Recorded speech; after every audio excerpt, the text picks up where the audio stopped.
control. Like it on cold, but I like your drugs. Sit in my blood, maybe too much, never enough. I am your dog, I'm on your flow. All that you want, but I like your you get all worked up.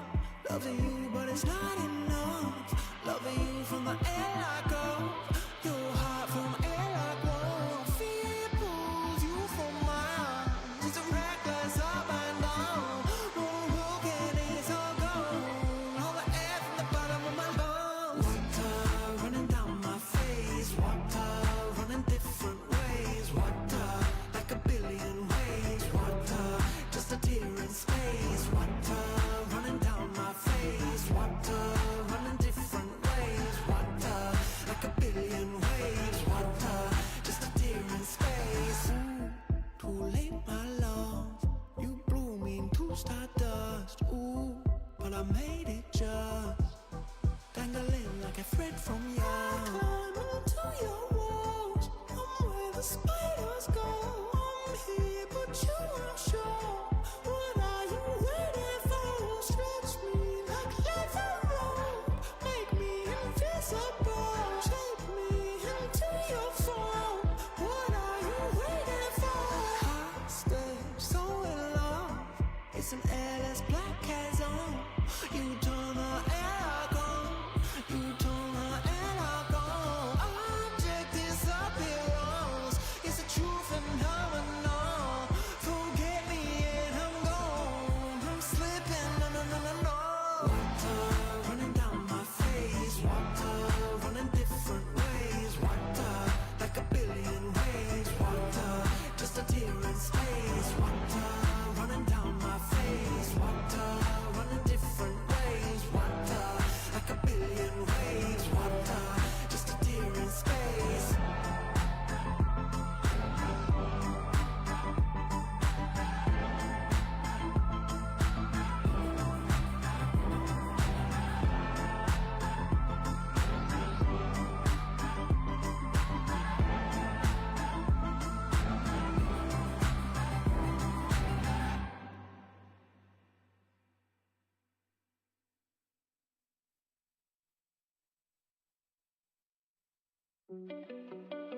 You're apartment, 2 a.m., don't you know?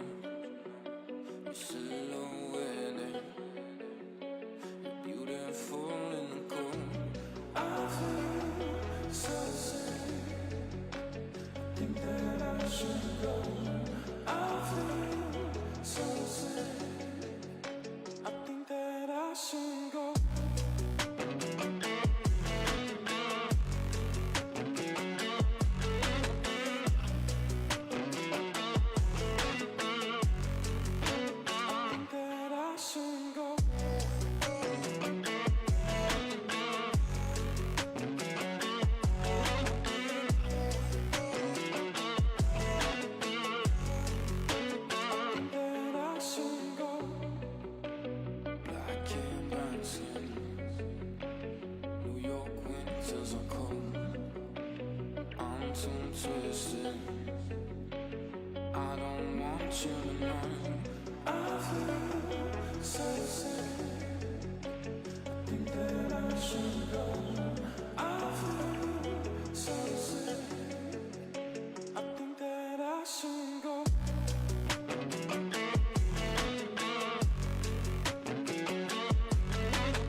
I feel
And a very good evening, everybody, coast to coast. Tonight, The whole world's on fire. A private jet flies to Bel Air. All our food expired, but we'll feed the billionaires. They'll eat you till you're bare. I'll watch as the nukes explode and kill the neighbors' kids. Rich men shoot out to space and watch us from their ships. Yo, what up, chat? Also, way to show your true colors, everybody. You guys read the title, then put some orgs on blast. Tell me how you really feel. How's it going, everybody? What up, what up? Chat, I went for a run this morning, and it sucked.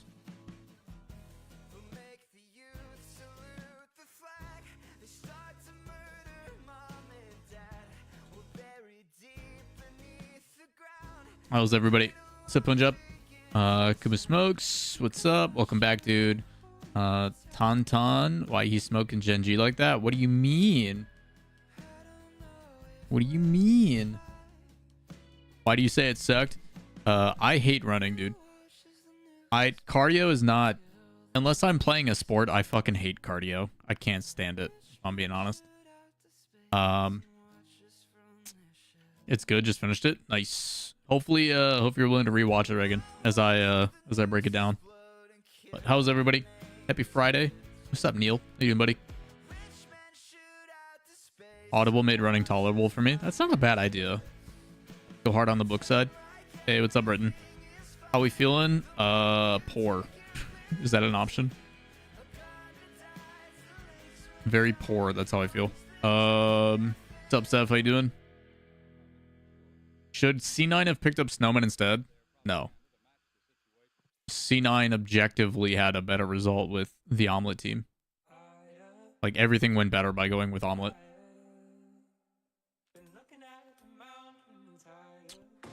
Who's the worst org? We're going to be watching a documentary on that. Just get paid more faster. I got to get paid at all. That'd be nice. Something about having a job. That'd be cool. Also, chat, I'm going to apologize ahead of time. If you guys follow my YouTube channel, which if you don't already, please go sub. We're going to be posting a lot more short form content. I might actually play the game now. We're going to try doing more educational type, analytical gameplay type stuff in the short form. Just 30-second clips of being like, hey, this thing worked out really well. Why is that? This is why. Best cardio is playing sports. Yeah. I wish I had the money to go buy a new set of golf clubs. Oh, then I would go golfing literally every morning. Someone who used to be a heavyweight wrestler. Fuck cardio. Yeah, hell no. If I win the lottery, would you make a new org with me? Sure. If you win the lottery, that means we have unlimited bankroll, and I would gladly struggle through what is starting a new org if it meant having really, really solid pay. I'm gonna go buy some tickets. Who knew? If you show up like in the next couple days and be like, hey man, it actually happened, I'll be like, bullshit.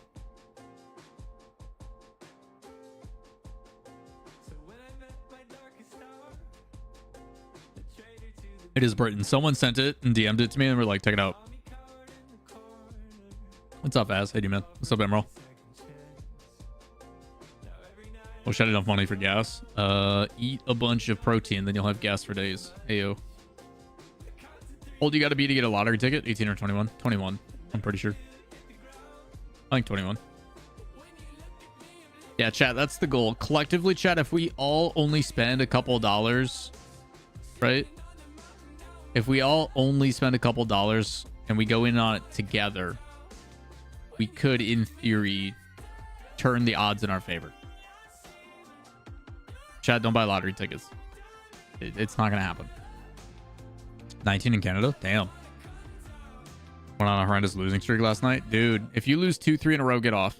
I'm telling you, if you lose 2 or 3 games in a row, it is better to either A, switch queues, or 2, just step away. It's not worth it. What's up, Ano? How do you, man? If I lose 3, I'm dipping. Yeah. Yeah. I usually, if I lose 2 or 3 in a row, I switch Q. It's just not worth it. Going down 45 MMR? Nah. Nope. And don't have the good mentality being like, hey, if I lost 3 in a row, I can win 3 in a row. No big deal. Because then you just keep tanking. And that's how you lose like 100 MMR in a day, which I've done on stream for you all. Bro, from D1 to Plat 2, you can get that back. No problem. It's also the early end of the season. Like, front end of the season is always super, super intense. So, it'll be all over the place, dude. Plans for chat today for everybody watching. First and foremost, appreciate you being here, whether it be on the YouTube or on the Twitch. Also, we changed the layout on YouTube. So for everybody who's watching on the YouTube short format, in-game looks so much better now. Let me give you guys an example. Let me put up Rocket League real quick. In-game is going to look so much better for everybody on YouTube. I messed with the layout and stuff and emphasize some things a little bit more. It's going to make the viewing experience like significantly better when we're in game. Same goes for lottery tickets. Yeah, if you lose 3 times, you probably should stop. How many of you guys know what pull tabs are? Platinum to diamond and back. My whole oof.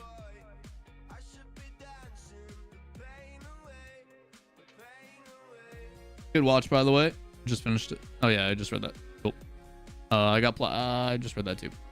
I love pull tabs. How many of you guys know what pull tabs are? Because I didn't until I moved here from Wisconsin. We don't have pull tabs in Wisconsin.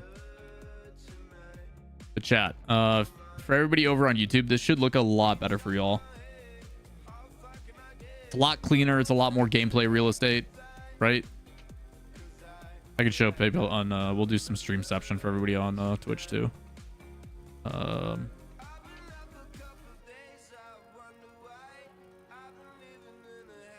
Like this is what it looks like on YouTube now. It looks so much better.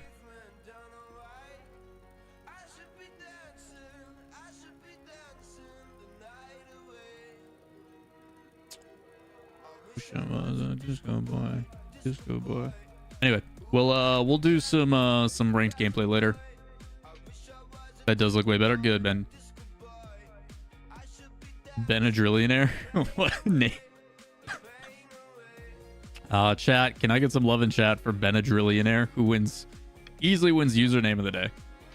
What's up, JC? How you doing, buddy? Benadrillier. What a name, dude.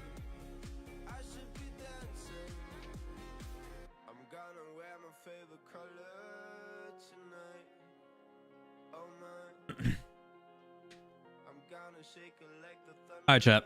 You guys ready for this documentary? It looks like the dog is pissed, but she'll be fine.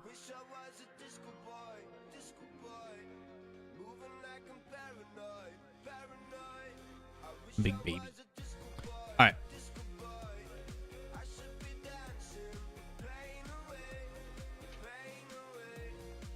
All right, chat. We've got a pretty hefty video for us to start the stream today. We're gonna do some React Andy to start the stream. And this is a 46-minute documentary. So we're gonna pause this.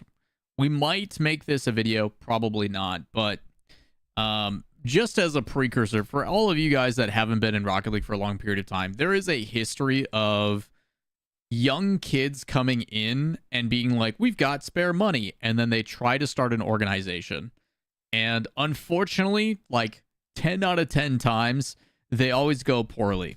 I don't think people realize how difficult it is to run a business, especially when you are, one, unqualified to know what's actually going on in esports, and two, you're too young to have the life experience to actually do it. They don't know about the costs involved. They don't know how to properly like grow and develop. And like, there's so many that come in and then they don't have like proper legal processes in place. And it's just like, it is just blind leading the blind, and it creates so many issues. Because of that, it was brought to my attention. Someone sent me a message on Discord. By the way, if you guys want to join my Discord, discord.gg/Lawler. It's also in the chat there. But someone sent me a DM and was like, hey, you should probably watch this and pick apart this video or maybe educate. So we have a video for you all today, literally called Exposing Rocket League's Worst Org. And normally videos like this are a couple of minutes. This has 46 minutes of content. Like, it is a hefty one. So shout outs to Moldy Shoe. I'll link his stuff down below. But we're about to find out some things. And I'm excited to tune into this one. I know one of the people that was interviewed for this video from what I've been told. So I'm excited. Britton, shout outs to Britton, by the way. If you guys watch the LG team streams, Britton's the mastermind behind the production on that.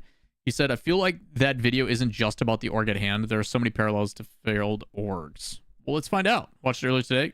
Incredibly well researched. Hell yeah. Here we go. June 2022, and it's a blistering summer over the US and Canada. And it's a special time of year. All over the country, kids are celebrating as they graduate from their final year of school. Among them are two boys from California and Alberta, Canada. These two kids... I love how... They didn't have a... It's June 2022. I skipped ahead. Thousands of boys from... I love how he calls them boys. Not men. Not adults. Not two boys. Two children. Like, he comes out of the gate being like, these are children. I'm pretty sure one of these is, what, Gad? Gad and Castle? Is that who these people are, I think? California and also, Alberta, I'm jealous of their Canada. baby face. These two kids, even though they are thousands of kilometers apart and have never met, have more in common than just graduation. In fact, their story is mixed up in fraud, scandal, and even a far-right extremist group. Join me Jesus. as I expose Rocket League's What? worst How did we get here? Lawler. All right, so chat, if you guys don't know, that is Cloverity, which is an org that is no more. I think they're now known as Spate. I think Spate is the new organization. Also, Korzak, appreciate the 29 months. Chapter 1, Genesis. The story of Cloverity Esports is one that is centered around two boys in Tegan and Logan. And on the face of it, they don't seem like the kind of people who would be... Hey, chat, what can we ship them as? Tegan and Logan? The AN is easy, so it's kind of tough to ship the two names when they're both basically the same. Slogan. League... Leeton. Slogan it is. All right, we're going with Slogan. Be involved in scandal and fraud. But of course, looks can be Low T? deceiving. Oh, and shoot. Believe it or not, It's low T. these two All right. boys Low live T. a double life. A life Instead of Loki, in the it's world low of T. esports. Welcome to the world up, of Dustbot? competitive gaming, where people compete for millions of dollars in front of crowds and audiences that rival real-life sports. For organizations, there is massive money to be made in this scene, which has made it extremely competitive, but it also has its risks. Anybody with a phone can start an esports organization. There's no barrier. You go into something and you don't necessarily know who those people are because it's the internet. It's a persona on your phone, and You guys don't know Maverick on the left. He puts a lot of emphasis. He's with Frost. If you guys don't know Frost, they run like community tournaments. They just got a recent partnership with like Hot Pockets or Trolley, like gummies and stuff like that, and they run like $3,000 weeklies and stuff like that. Maverick has always been on the emphasis of like transparency and this and that. So he is their former content director. it's a person you've never met, and they've got an anime character for their logo. Like, there's no authority there, right? There's no trust. So whatever you do in this scene, you're kind of taking a risk at all times. And it's this anonymous risk which makes working in esports so difficult. This is why most people in esports start out in small communities, where they get to know and trust people. One such community was owned by a person known as Mapo, who owned a Discord community of over 6 Who wasn't on Cloverity? people. But by early January 2023, he found himself with less and less time to run the community, and was looking for someone to take it over. He would get a message from someone known as Castle, and Castle is one of our graduates in Tegan. In this world, he had one purpose, and that was to create an esports organization known as Cloverity. He would pitch this idea to Mapo, and after a day, he would hand over the Discord server, and Cloverity was born. Initially, So Mapo just was like, yep, this 18-year-old kid, or, you know, fresh baby face out of high school kid, I'm just going to hand over this community Discord and be like, good luck. Again. All right, well, we'll see how this goes. We're only 2.5 minutes in, chat, and we've got a buffer. Who played for Claverity Qual 4? Actually, Claverity I don't was remember. very small and only had 5 staff We'll probably find out members, here. all of which were volunteering. Most So 5 staff members is great. Again, a lot of organizations fail because of too much overhead. They pay too much. The difficulty, though, is when you are doing volunteer, which it said, hey, you have 5 staff, they're all volunteer. Very likely you are not getting the best quality candidates.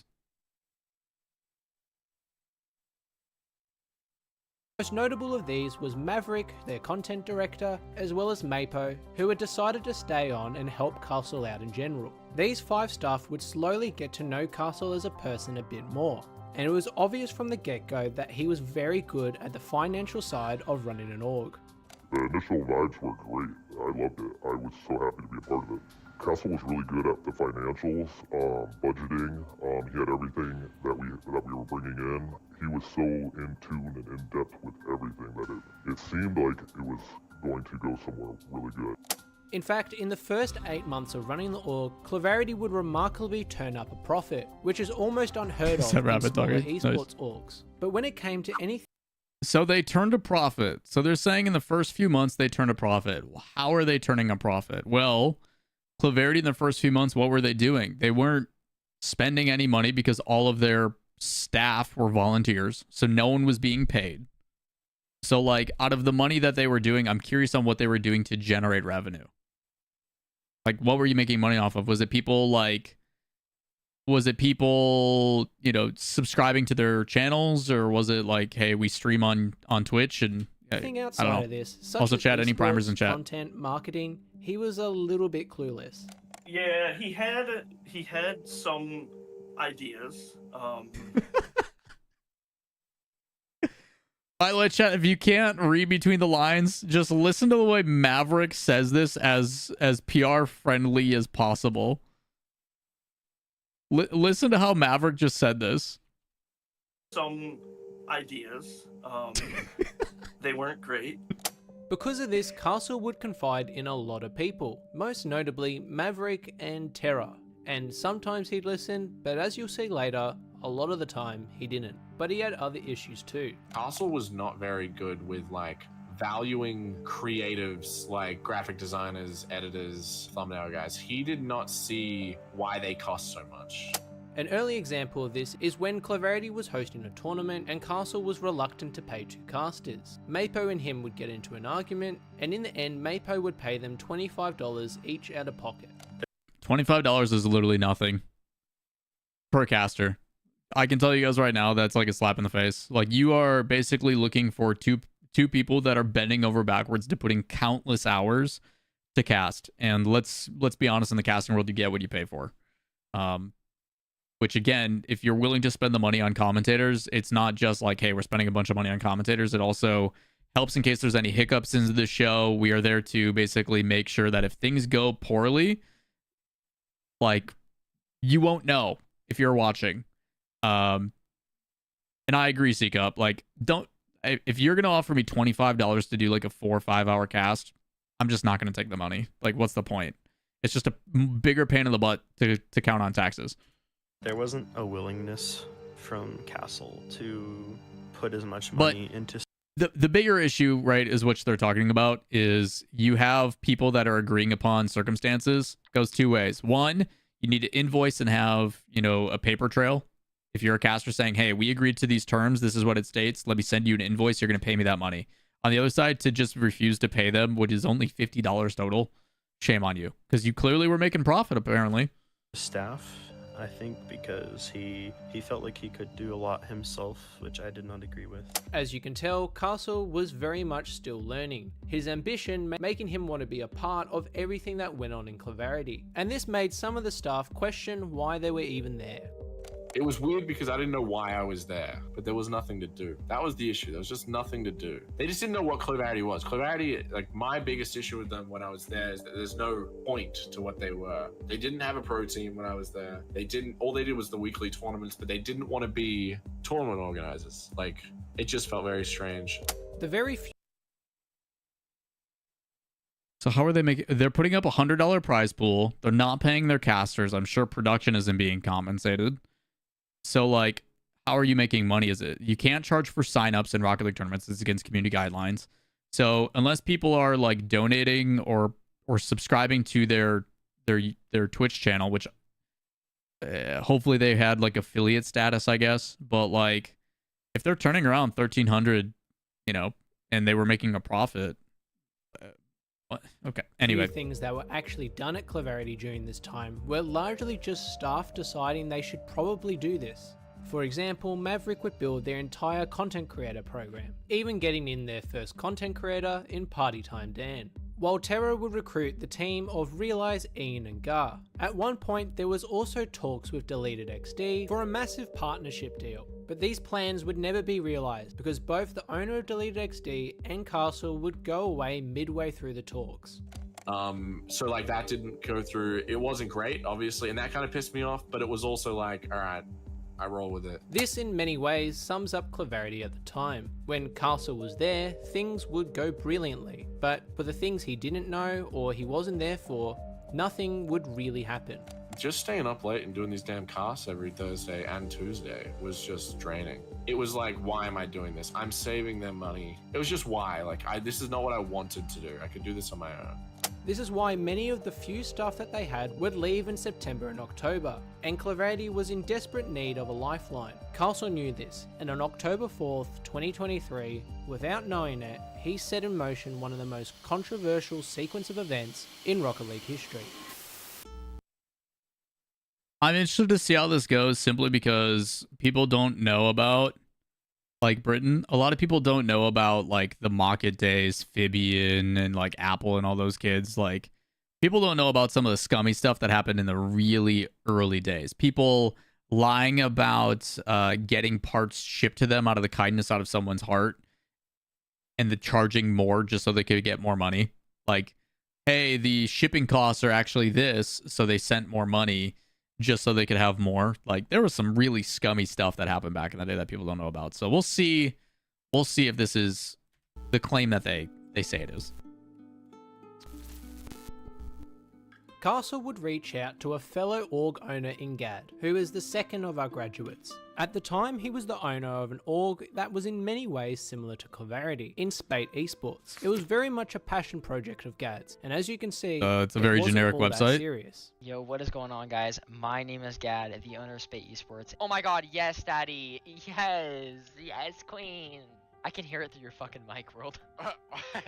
You can see Gad is very much the antithesis of Castle, great with people, esports, and generally seen as a great friendly guy. Gad, however, wasn't good at finances, budgeting, contracts, the behind the scenes stuff. So when he found Cleverity and saw Castle's motivation and financial expertise, he was seriously impressed. So impressed that the two would negotiate a massive deal. The deal would be for Gad to merge his own organisation into the Cleverity name, combining their staff, teams, money, everything under the one banner, in exchange for partial ownership. And then Castle approached me. Chat, I don't know how you can negotiate partial ownership when the valuation is $0. Or at this point, apparently $1,300 minus $25 a piece. Whether they took that $25 out of the $1,300 they made in profit, or if Mado paid for it himself, we don't know. Which is the other owner of Cleverity, about merging with Cleverity, just because it's really hard to find motivated and like determined. So should we trust Spate? I don't know, man. We're only when your org starts getting out there, we got a long way to go by yourself. So we just thought it'd be like a good idea to kind of merge and join forces so that we have more staff behind us, and it's gonna like relieve a lot of stress and like pressure. Along with all this, Gad would bring the promise of $160,000 a year from a mystery investor, who would get 20% of the company. This deal involved serious money. Just to give you an idea of the scale of this, Cleverity at its peak only had $1,300 to spend, but now Castle was looking at a deal almost 10 times in size. Both him and Gad could sense the opportunity, and on October 4th, 2023, Cleverity and Spate would merge. The merge was a very busy time for Cleverity. So this only happened like All of 6 a months sudden, ago. Two orgs, all their staff, 6 to 10 months teams, ago this and old happened. habits would collide. And initially, there was a good feeling in the org. I was really excited for it. They were initially just very positive. We were all just on the same page and really excited for the future. The first challenge for Castle and Gad was to figure out a simple org structure. Chat, what's the over-under on his secret investor being mommy and daddy? Thoughts? Is he one of those rich kids where mom and dad are like, oh yeah, here's trust fund, go crazy. Be in charge of what they do, basically how You're everything close? would work. Oh, As we geez. know, Carson was brilliant at the finances, and so he'd You can't say Castle's brilliant at the finances when he... If Castle's one redeeming quality is that he's brilliant at finances, but is refusing to pay casters, he's not good at finances. be put in charge of that. Gad would gravitate more towards the esports side, as well as the day-to-day duties of running an org. This worked in a way where Gad would be the one interacting directly with people more, and reporting to Castle for financial approval. This is a dynamic that becomes very important to how Clarity is run, as you'll see later on.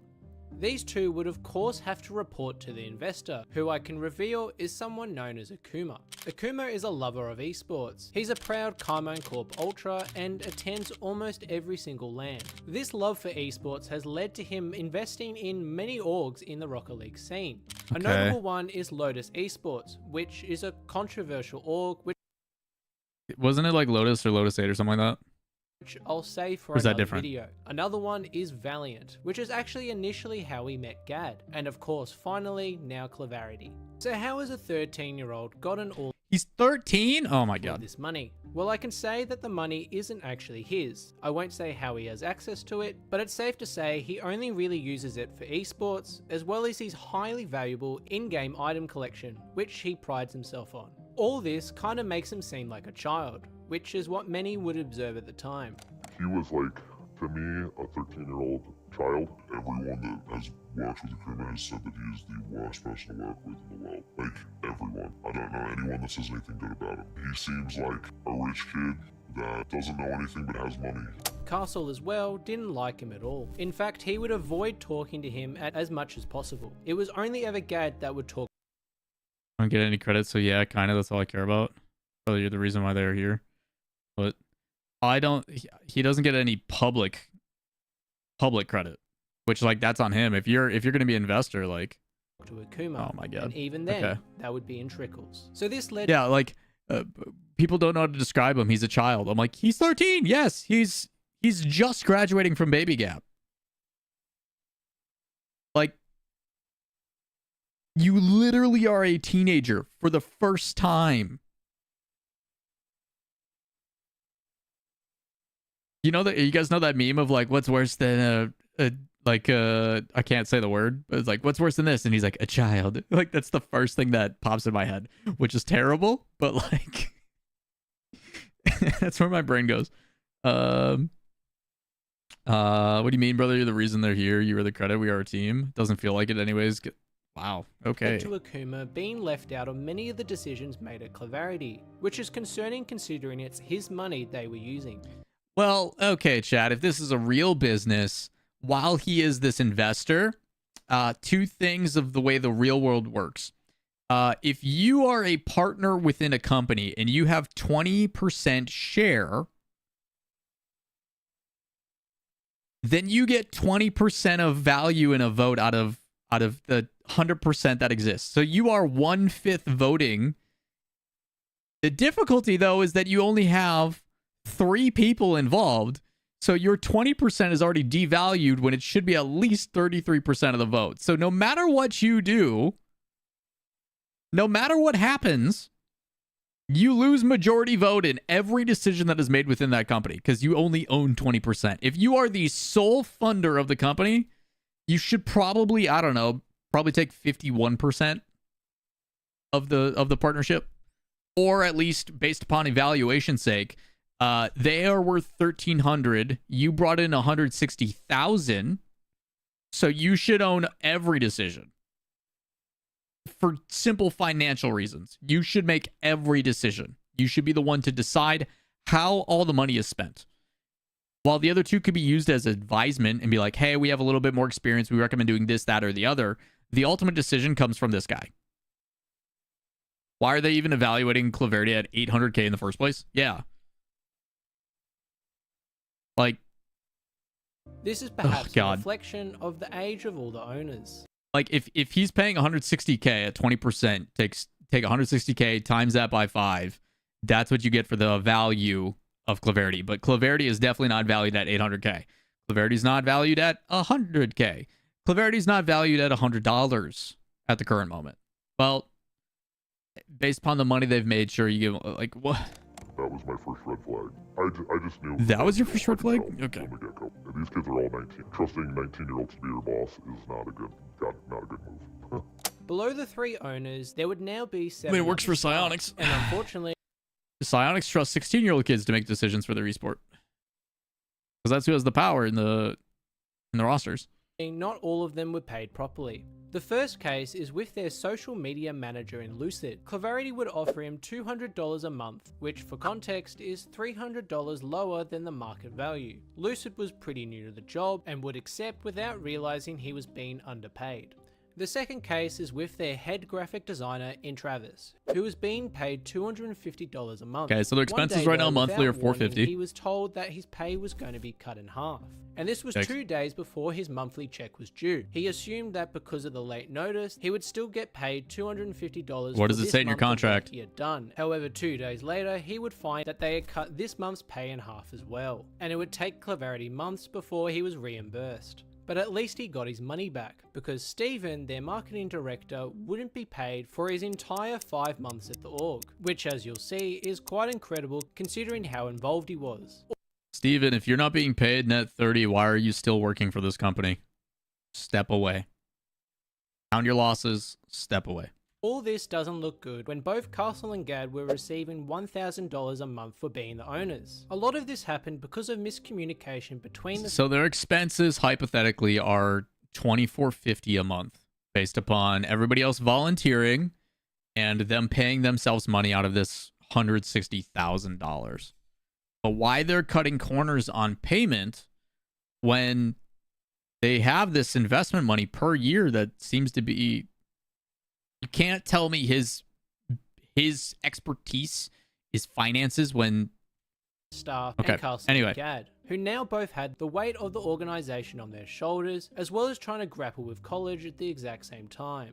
It created an environment where productivity by the staff and optimism in general was at an all-time low. Oh, always, It was clear Britton. that something Always. had to change, and this led to the creation of the board. The board was created with the purpose to properly delegate and communicate everything that went on in Claverity. You already have too many people on the board, and the people that you have on the board currently are not qualified.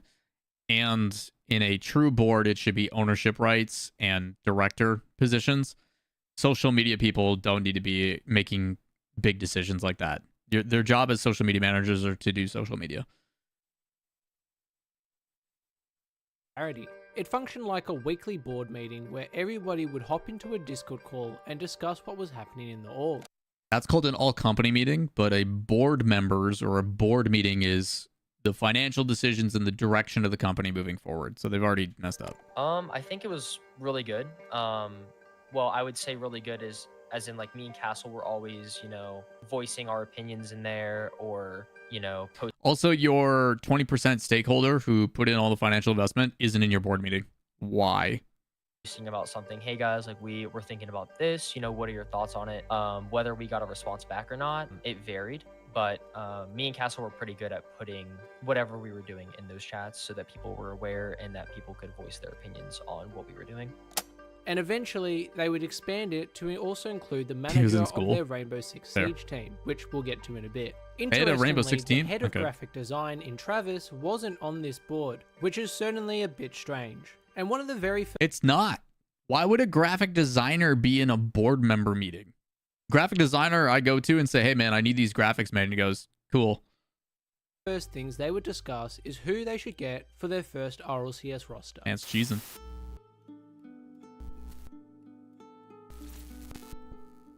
It's now October 2023, midway through Rocket League's off-season, a time when orgs around the Again, there's a difference between an all-staff meeting where, like, they don't need to know about the inner workings and the high-level conversations, but let's call a spade a spade. There hasn't been a single high-level conversation in 13 minutes of this video. Are looking for only one thing, a top RLCS team. Oh. Clarity was now one of those orgs, which was finally financially Fun fact, chat, 160k isn't going to get you a top RLCS team. in a position to try get a roster that could make the main event of the RLCS. That you can do. Known as the top 16. Top 16 you can definitely do with that kind of money. For Clarity, because their investor in Akuma would only continue to fund the org if they found an RLCS team, and it was important that they would make the main event, as the prize pool and most importantly the exposure for the brand rises significantly. Gad and Castle would have a couple of options. The first was a possible OCE team, which had the potential to make the top 4. They did okay. Ultimately, they would ignore this and instead sign a North American team that consisted. Would have been a lot cheaper. Would have been financially a lot more intelligent. If they would have went with the OCE lads, the Kibang or whatever their name is, the Kipabang or I forget how you say their name. They're top 4 right now. Kaka's on that roster. Oath and Adam had won a big offseason. They spelled Adam wrong. Known as the Draw, and their manager in Thomas would promise big things from them. And he was pretty much gassing them up, trying to get them paid, and was saying how they're gonna consistently make main event. They're gonna be this amazing team, and they need to get paid this much to this much. Thomas was asking for a lot of money, and Castle and Gad Jesus were a bit Christ. unsure at first. All right, chat. Objectively, the only one who deserves that kind of money. I mean, none of them, let's be honest. I love T-Corel, but unless T-Corel's like crushing content, I haven't seen T-Corel do content in a while, personally, because I don't watch it that much. But like, T-Corel is the only one who has like recognizable branding, and I think he does streaming and stuff. But those numbers are insane. Like, that amount is absolutely insane. Gad and Castle didn't really know too much in the Rocket League competitive scene how like good they would be. Like they knew about them, but they didn't know like how well they would do. In fact, they didn't even realize they were Britain, who knows, dude? Overpaying their manager in Thomas. I mean, everyone has agreed when I say it, but I mean, you know, he was pretty overpaid for his job that he was doing. I think Thomas he oversold what he was when they first signed him. Because like I remember when they first got the roster, I was like, why are you paying this guy $1,000 and like he's not coaching? Nowadays, Thomas isn't paid in the exact same role Clarity had him in, but Castle and Gad wouldn't know any better and would agree to the price anyway. But midway through the signing, Adam would pull out of the deal. This last minute change rattled Clarity, and they quickly scrambled to try find a third player. They ended up going with J-Pow, who had teamed with Oath and Adam in the Draw event, and they would be signed that very night, and Clarity now had the main event roster it needed. However, during the first week the team would struggle, losing events it shouldn't have, and having internal issues that were becoming a big problem. At the heart of this was a perceived clash of playstyles between T-Corel and Oath. It was gameplay style. If you look back when Clarity had Oath, you can definitely see a clash of playstyles between T-Corel and Oath. Both players... Like I just said the same sentence 3 times. I don't know who gave that interview, but I don't think they know what they're talking about either. And the owners became frustrated, and on November 6th the bubble burst, and Oath would leave Clarity just after 1 week with the org.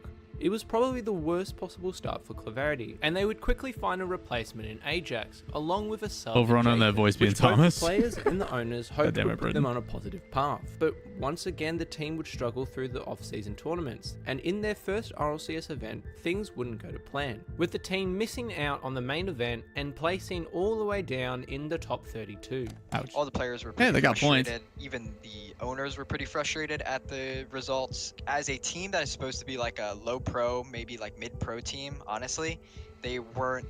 We call those semi-pros or amateurs. Really placing as that. It was definitely something that the owners, you know, they weren't happy. Castle in particular would be very annoyed. So he was pissed, and understandably, because if you look at any pre-season like rankings or whatever, Clarity were at least all like making like top 32 and stuff like that, but they weren't even doing that. These results also had a negative effect on the org, particularly some of the staff. I think the biggest thing that really hurt the most, specifically as a graphic designer, you are constantly making... Yeah, I saw that Slash. Really happy for him and their partnership with Oxygen. It was definitely hitting on the mental. You want your team to win, but it definitely hits on the mental when you are constantly making these winning graphics and they never Maybe if you didn't overpay your staff And what made and you this hired all like a worse mental was coach that instead. Cloverity was paying huge sums of money for these players for almost zero return. In fact, over the 3 months that they had this it's team, not even they would almost spend zero. over $24,000 on them and only get a $1,000 return. Castle and Gad were really starting $1,000 return, so they're taking a portion of the prize pool potentially. But like, I'm curious on what the percentage were. Most organizations anywhere from 10 to 35% of prize pools. It also depends on what kind of bonuses or what kind of allocation it is. Like, it varies a lot on how prize pool recompensation is. I am very interested to know on like what or how they calculate what the return is, because it's not just, hey, they placed in a tournament prize pool, we take a percentage of their prize pool. You know, you're paying for the team as a marketing tool. So like, are you getting merch sales out of this? Are you leveraging what you're paying for to make more money? to feel the I would financial bet burn no. and would deliberate what to do with the board. And they would tee up between two options. The first would be to get rid of T-Carell and Thomas, and the second would be to keep T-Carell and just build around him. And it was obvious that they didn't know which option to pick. Castle comes to me in my DMs saying, hey, did you make Wasn't the this CEO really young? I have no idea. J-Pow and Ajax leaving, said thank you and everything of that sorts. And then he says, okay, I don't know how old Mapo, whatever his name is. Thomas and T-Carell. And I'm like, what's going on? And he's like, we haven't made a full decision yet. We're making these just in case if something happens. You can tell there was a panic in a sense that they were not organized. You can tell something was not right. This was because there's a huge amount of risk to changing your roster after just one event. But ultimately, they ended up releasing T-Carell and Thomas, and there was a very obvious reason as to why. It freed up so much more money. Like, because they were overpaying for Thomas, it was just a money. They're overpaying every player. Let's call it what it is. They overpaid everybody. Players, coach, everyone was overpaid significantly. Like, it just made sense to make that decision, and honestly, I think everyone would have. People need to stop And just paying to make it players. even more obvious, People need to stop paying players based upon what they assume their potential is or what their peaks are. You need to look at objective facts and say, hey, off season, this is what you guys are getting, and it's not that great.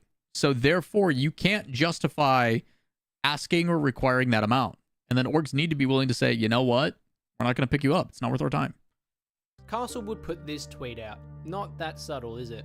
Their sub and Jathan would be moved to the starting roster alongside Ajax and J-Pow. And going into the second regional, Cloverity was hoping the change would bring a better result. But Nope. once again, things wouldn't go I don't know how you can expect a new team, newly founded, with less than a week to prepare for it, to be like, yep, we're going to get better. Like, to plan. You know, then we go into the regional. Did not really do as good as we wanted to in the second regional. And then, you know, from there, they were kind of like, you know, we don't really have the finances to do all this stuff. And then they were just like, you know, we'll probably just have to let you guys go. And then that's basically how everything ended. Cloverity had made yet another roster change after just one event. Most people in the community were confused. you know, ironically enough, Energy did the same thing. They brought in Frosty, shot a bunch of content there for just shy of a month, let him go Toasty, let him go Aqua, like... So Cloverity would try clear things up, and in doing so, would make their first big mistake. This was in the... Their first big mistake? Excuse me? What do you mean would make their first big mistake? Everything so far has been a mistake. What's good? Not Cloverity. Dylan, how are you doing, buddy? Oh, man. Oh yeah, and Dries. I forgot about Dries. Statement that addressed the entire situation with their underperforming rosters. One of our value was to be super transparent. You know, you see other industries like, you know, sports, like, you know how much everyone's being paid, you know how much, you know, certain jobs are being paid. And so me and Castle were kind of thinking, why can't we know that with esports? What's the difference? This was actually received. Now, if these kids weren't 18 or 19, they would also understand that this has also been done before. Counter-Strike, in particular, Cloud9 made player salaries public. But there's a difference, and I agree with Britton, there's a difference between transparency and saying, hey, these are the stipulations of the contract, this is what they're required to do, versus which what they did is they put on blast and complained about how things didn't work out in their favor and woe is me. Like, you are the founder, the backing members. You are the decisions for this to happen was because of your choices. Therefore, you take the responsibility. Simple as that. Did really well at the time. People in the comments would praise them for being open and were actually thankful for their transparency. However, within Clarity and around the bubble scene, everybody would see right through it. The way he handled it was kind of basically the polar opposite of what I advised. I had been doing transparency reports with Frost for a couple months at that time, so that's where they got that concept from. They definitely pushed it too far and painted people in some pretty bad light. This is the statement that they put out. But like Maverick has said, it paints some people in very bad light, particularly the players and managers of these teams. Nowhere is this more obvious than this last line where they exposed that they had been overpaying Thomas while he was at the org. And while this honesty looks great for Clarity, does Thomas have a new team out of curiosity? Reputation. They honestly put a lot in that statement, and I'm not going to say it's like a bad thing. Like, transparency is nice when it comes to orgs, but he did put a lot, and then in the comments was kind of roasting people. You think Spate should have picked up Snowman over young whippersnappers? They shouldn't pick up anybody. Things, which honestly, they're not equipped to pick up a team. Everyone not really liking Clarity to begin with. Let's call a spate a spate. We're gonna use that as a little joke here. Like, you foundationally and structurally are not qualified to manage and operate an organization. And to spend the money to pick up a team and then make the team that you pick up susceptible to also this mismanagement is just a waste of money. And like, sure, you're spending a bunch of money to gain experience and learn, but like, man, some of this stuff is rough, bro. In fact, the community's positive reaction wasn't really genuine, as this statement was released at a time where Rocket League's developers in Physonics would show no transparency whatsoever, after a controversial decision to remove trading from the game. When people saw Clarity doing the complete opposite, they instantly saw it as a positive, without really picking up what was going on. In fact, 100% bubble. Even more was wrong at Clarity. They literally just hit the flip reset button on an org. They're like, hey, we're gonna basically just redo the same thing. Nothing. Little chat. Please, can someone please tell me what is the difference between Spate and Clarity? Same members, same founding, same financing, all same, isn't it? Is Castle not involved? We're seeing the back. I don't know. I honestly have no idea. No Castle, that's it? Okay. And Castle is... Which one's Castle? The one on the left or the right? Castle's the financial genius, right? The thing that Castle's really good at is finances, right? Okay. All right, well... As we've just seen, all of the Rocket League community's attention was on Clarity's RLCS roster, but no one knew that while this was happening, another, even more controversial decision had just been made, it gets and it deeper. was worse than anyone expected. All right, chat, we're into part 2 of the cast. 2023, Clarity would recruit a sponsorship and marketing manager in Steven, who would quickly scout out for possible sponsorships that could make Clarity money. Because, as you know, Clarity wasn't getting much of a return from its RLCS roster. In fact, it was spending $10,000 a month and only getting $1,000 in return. They desperately needed a sponsor, pretty common. And one possibility was from a contact that had helped Steven out in rough times. From my understanding, they lived close with one another, and their families are also super close. And which is, again, is the representative, helped his family financially when they were in very rough times. So that's how I know that they met. And this contact... So Steven has had financial troubles, personal life, and is asking for money for an esports team.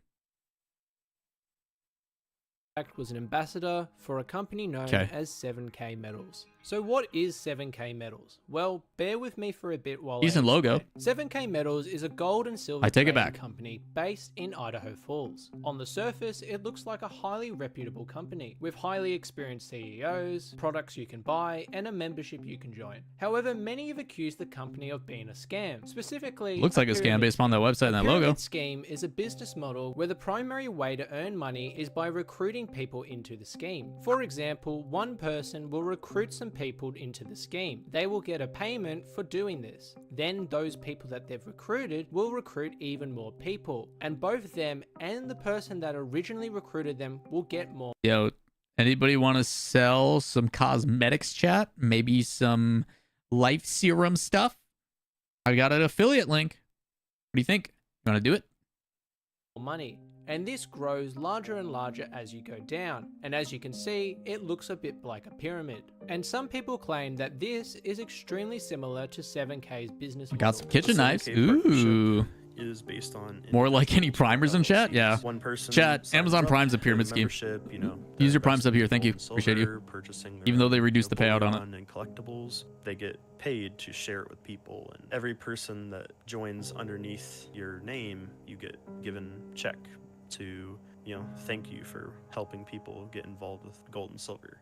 Now, I should emphasize that a pyramid scheme is Wait, so if they just sign up, do they actually have to purchase anything? Or does like the sign up cost something? Because if the sign up doesn't cost anything, chat, I'm going to go sign up and then I need you all to sign up underneath me.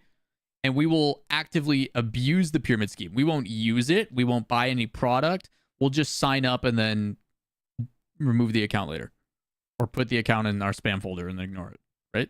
Is that an option? If it's just signups, like we can get signups going. Then just, you know, put it in a blocked filter on your Gmail. actually an illegal business. It's not a pyramid scheme, it's an upside down funnel scheme. Hey man, as long as the funnel goes into my bank account, let's do it. And this is because they actually do sell legitimate gold and silver products, even if they're well beyond the market value and extremely hard to sell. They'll sell your info? Products Oh, also make up a very small portion. My info's of already the all out there. company's profits, but it's these products that stop 7K Metals from being a pyramid scheme, and instead it's what we call a multi-level marketing scheme, or an MLM, which importantly isn't illegal. out However, scheme the many schemers, people chat. have accused it of being a scam and fraudulent. This is all purposely very confusing, as you can tell by people's initial 10 reactions to emails. finding out about the company. Chat, the workforce is ready. I have 10 Gmails at the ready to abuse this funnel, dude. John Boy, I always knew we could count on you. Much about it. I Y'all a just bunch of looked at goofballs. the org and what it was about. It seemed like it was good, and like what they were promoting. You get a link, how many link clicks you get money, you know what I mean? Like a whole pyramid scheme. One thing that we noticed very quickly was that 7K is extremely like open. They don't hide things like a lot of companies do. I mean, MLMs and you know, multi-level marketing and Ponzi schemes are. I come from a business background, so I can flag those pretty quick and identify them. And that brand, it was just obvious that that was the case. So The we website felt website that they were a very alone good just immediately company screams this to is a work scam. with, and we didn't see any problems. It was a stupid company. I don't understand why anyone would get into it, to be honest. Stephen Gadd and Carl. So I've talked with Mav, I've talked with Tara before. They both, you know, familiarize with myself with their content and so on and so forth. And like, I've got respect for both those guys. I like Mav a lot. Tara's a good dude. And like, I love how they're both immediately like, yeah, this is immediately a scam. This is stupid. And then there's the other ones that are like, yeah, like clicks and money, it could be cool. Like, Castle would meet up with 7K representatives David. to try find out more about the company, and there were some different reactions. Quite honestly, just based off that meeting, I was still unsure about it and I wanted to take, you know, time with it. That isn't my area. I did more of the day-to-day operations. good on with Gad for at Clarity. least admitting that, hey, this isn't my Emphasized expertise. That obviously their structure was a pyramid. They kind of like explained to me. I don't really remember the details. You know, they kept emphasizing like this isn't a pyramid scheme and this is why, and that's all I really remember. Again, this isn't really my area, so I wasn't really like invested. I didn't invest my time into this. As you can see, both Castle and Gad were pretty clueless when it came to this partnership, and so they would agree to put Stephen in charge of the whole thing. Well, Gad and Castle decided that I would manage the entire 7K partnership. I met several people, lots of online meetings. I got to meet executives. I didn't do an There interview, was but if I did, I have a lot else I could say. event I that mean, I attended where I got to Thomas, are you the Thomas that was the manager / coach that got paid $1,000?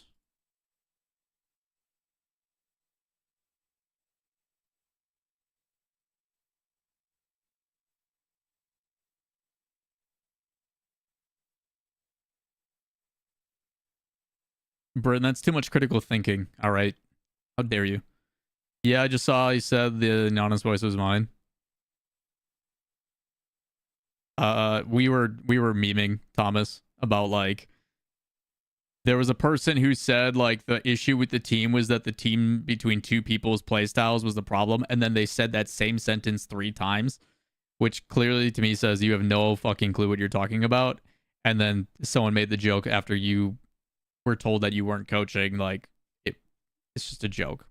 But Thomas, I don't think you're innocent in all this either. So to meet like the North American field. Again, I can only go So I off got of to what's meet a being lot of presented to me in a people. 49-minute After video. many meetings Right? and discussions, Stephen would come back and present the board with a massive deal. It would involve Clarity joining the 7K Medals program and recruiting their fans as well as other orgs into the scheme. Oh, that's For so bad. example, Castle would suggest the idea of recruiting Limitless into the scheme, as well as their partner company in Regiment GG, which is a big gaming community of US Army veterans. They figured that people in this org would be more likely to invest in the scheme and would make Clarity more money. In fact, Stephen would say they could possibly make 6-figure sums in the first 6 months, an eye-watering amount of money, which was enough for them to agree to the deal. And on the 22nd of February, they would announce the partnership of 7K Clarity. Initially, the community and a couple staff in Lucid, Pendy, and Travis would be curious about this company they'd never heard of, and after a bit of research, they would find something seriously disturbing. The first thing was what I pointed out earlier with their business structure, which was the first red flag. But when they went deeper, they would discover a certain individual who was an associate with the company, Unblur an his face. influencer who has links to a far-right extremist group of QAnon, and would lure many of his followers into the scheme. And unfortunately, it doesn't end there, because one of the followers he would lure in was a 15-year-old girl.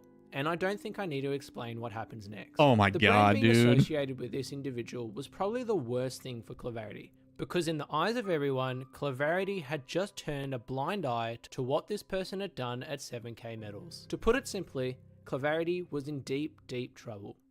I'm not a very panicky person, but I understood that the situation did not look good for us as well as 7K. No shit, Honestly, I Steven. just started panicking, and immediately I was just like, Steven, like, what did you get us into? We need to like get our I name thought you off had this a now. board didn't meeting. know It's what your to job tell to be. our Oh God! If you have a board, any major decisions, whether you are educated about it or not, it is your financial responsibility to educate yourself on that. Like, oh God, to claim ignorance on it is just also it's so stupid. It's so stupid. fans, and a lot of them were feeling personally like just This afraid whole of letting video, it like, go. I don't know if we need to watch the whole thing, but we're going to because we're invested now. This whole video is like the epitome of dudes being dudes, but it's children being children. Like the whole video. What are some of these people in this company doing? Like, this doesn't feel safe. Quickly, Rocket League's biggest news source in Shift would break the news about the partnership. Everybody in the community would realize what Clarity had done, and in short, they couldn't believe it. Steven, half panicked, would quickly reach out to 7K Medals to ask if this was true. I talked to the. I mean, that's probably what I'm gonna title the video. Exactly what not to do when running an esports org. 7K, and If I put this out as a video, as a React Andy video, it's literally gonna be that. This was a big thing several years ago, and that they're still working on, getting justice for what happened, and that's just something that doesn't need to be worried about. No one in ownership or staff or members of the community agree with what has happened to any extent, and the company, of course, just stripped him of all of his earnings and him from the program. Should see the because he was, screenshots of me and Castle he's talking about dangerous. Steven, then they doubled down. It's important to note that Steven himself is actually a 7K Medals associate. In fact, while at Clarity, he would reportedly try to convince several staff to invest in the program using quote-unquote Clarity's money. However, he is most likely right in saying that this individual is not a part of the scheme anymore, even though I would find some sources that suggest otherwise. Whoever's right is not actually that important. What is that the community had already made its verdict. Everybody could agree that this partnership shouldn't happen, and with Clarity at boiling point, they'd retract the partnership, now with both 7K Medals and the community angry. Clarity as an org was under fire from every angle. Yeah, First, Thomas, the did they change even of the reach out to you? RLCS roster, the transparency statement, and 'Cause, like, now this. The one thing that we're missing is, like, obviously there's a lot of accusations and a lot of people being, like, thrown into this, but, like, for these types of videos, you want to get both perspectives. You want to talk to both sides. And, like, yes, they have the ability to control the narrative however they seem fit, which is best for views and whatever, but, like, well-researched is going to be like, hey, this person messed up, but let's hear what I would love to hear the player side of things and the coach / manager. Well, manager in this case. It was simply the biggest PR disaster imaginable, and unfortunately for Clarity, it was only going to get worse. But wait, there's more. Yo, Siege offense chat, we preach this in Rocket League. When you're on offense, you are trying to deny the boost pads, right? So you suffocate the other team and you can continuously apply pressure through rotation, all right? So let's see how they're going to continuously apply pressure to their own organization. Clarity was in absolute chaos, but just when you thought they were done, yet another controversy would surface. They did, but when he messaged me, I had no idea who it was, and one of the other people agreed we didn't want to drag it anymore. That's fair. You know, I don't foresee it being a problem if you already got a 46-minute video. Why not 48 minutes? You know, with a little bit more, but 3 months earlier, Clarity had been looking to explore other games, largely due to how poorly their Rocket League team was doing. One of the graphic designers in Travis would reach out to a collegiate Rainbow Six Siege team, who were looking for an org to help them get to a LAN in early April. The team and Gab I will say what's really cool about, like, organizations like Siege and stuff is there's a lot of teams that don't even want monthly compensation. They just want the ability to go and compete in person. And for some organizations that are looking for, like, that guaranteed exposure or that marketing opportunity, you can cover flights, room, board, hotel, and stuff, firm handshakes, and they'll rep your brand. Like, there's some cool ways that you can do stuff for relatively cheap because Siege knows that it's in a pretty rough spot. It out and agree to the following. But that's the market adjusting. We decided that we weren't going to take any salary up front, and instead they would just pay for the flights and the accommodation for this LAN that happened in April. They weren't on any, like, monthly pay or anything. It was solely that we paid for, like, lands and whatnot, right?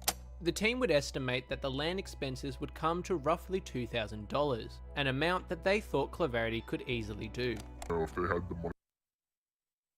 How many members are on a Rainbow Six team? I mean, yeah, Thomas, the difficulty when making videos like this is, like, I'm sure they have so much to do for footage, and you can only put in so many things, right? At the end of the day, you have to, like, move on. Okay, so if Rainbow Six is 5+ a coach and you're flying all those members out to a LAN, I assume if it's collegiate, it might be a little bit more localized or otherwise, but you're telling me, like, flights in the United States are on anywhere from, like, $300 to $600 a pop, sometimes more. So to say it's only $2,000, I'm like, what about hotel accommodations? I doubt that's going to be covered or comped. So, like, to say $2,000, I don't think. Money to pay a top bubble, like top 24, top 16 Rocket League team. I assumed at least they had a decent enough backing to where I could guarantee that, you know, $2,000 for 1 month for 6 months of us representing them, you know, would it be too much? This was all no, in it's a exchange steal for the team representing it's an absolute steal. If they're like, hey, we'll give you $2,000 and you're gonna rep us for 6 months, I think that's totally worth it. For a 6-month period. The two sides would quickly agree to this, and they would sign a contract the very next day, without knowing what they had really gotten into. In all honesty, it was probably... Honestly, this person, I know this is stock footage, but this person signing this contract with a signature, aka scribbles up and down, um, is pretty on the nose for like how much detail probably went into looking over that contract. Look at this. Without That's knowing my what they signature. had really gotten into. In all honesty, it was probably a deal that was skewed heavily in the team's way. Oh, it was heavily skewed in Claverity's favor. Gad and them not doing the proper research. I think if you asked any other org that knows the R16 to make this deal, they probably wouldn't have done it just because Collegiate is so small and underfunded compared to Rocket League. That's fine. In fact, if they had done their research, they would have found that the land that this team was competing in only had a $1,500 prize pool. So what? Even if they had won the land, Clarity would make 6 months. 6 months contract, 6-month contract for $2,000. If the team is of quality and decent, which I assume that's why they're interested in picking them up, that's 6 months of content and leverage you can use, assuming that's built into the contract to grow and build and like, again, esports is a marketing tool. So you're spending $2K on 6 months of marketing. If they don't utilize that team to market things like content, I mean, that's on them. But like, again, you gotta utilize what you're paying for. Most interested to see the ramifications after the fact it's covered. I didn't hear about any litigation. I mean, we'll see, Britton. We've still got 15 minutes to go, buddy. And it might take longer. almost no okay, we're money good. back.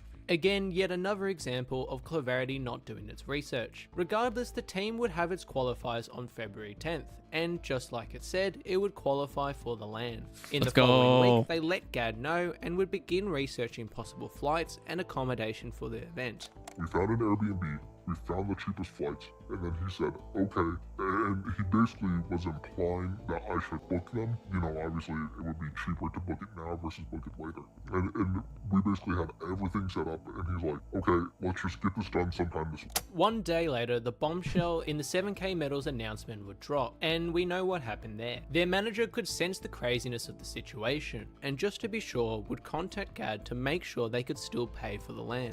And I'm like, hey, Gad, I know you're getting a lot of shit right now, but are we still going to, like, is this going to... Here's affect only your Gad's responses here. ability to fund He's us? great with And he finances, by the way. basically- So and he just said, yeah, sorry, we probably can't. I can't remember exactly what happened, but just with everything that did unfold, we just Or no, weren't able Castle's good to with fund finances. the LAN. And if I'm not mistaken, they did tell us that there was going to be a LAN, but it wasn't going to be this like soon, and we agreed to that. Whether or not we put that in the contract, that could be on us. But I know that was voiced to us, and when the LAN kind of came up, it was kind of like sudden for us, and then also in a time where we were just kind of struggling, so things kind of just like snowballed down and led to them leaving.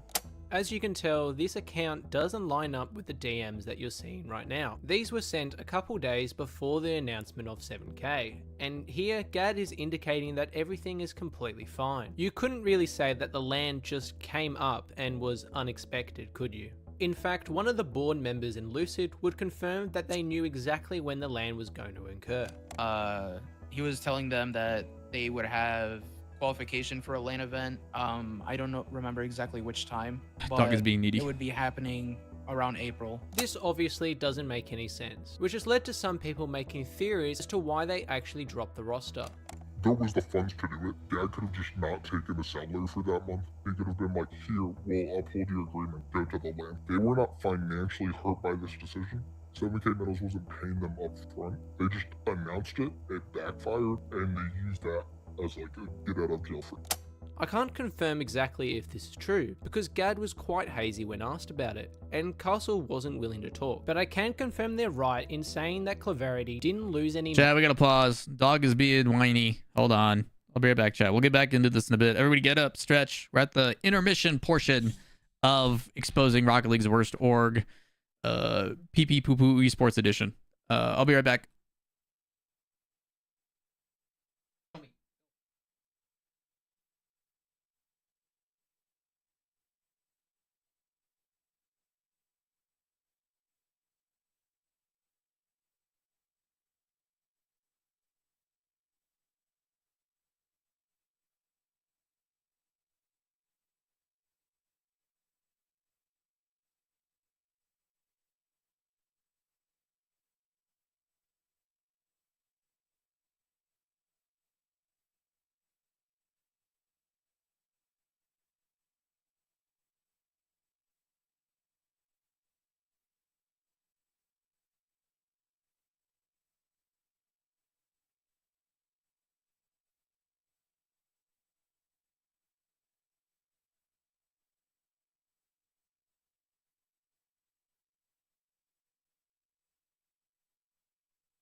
All right, I'm back. Chat, we are back. We'll wait for ads to finish, and then we'll get going.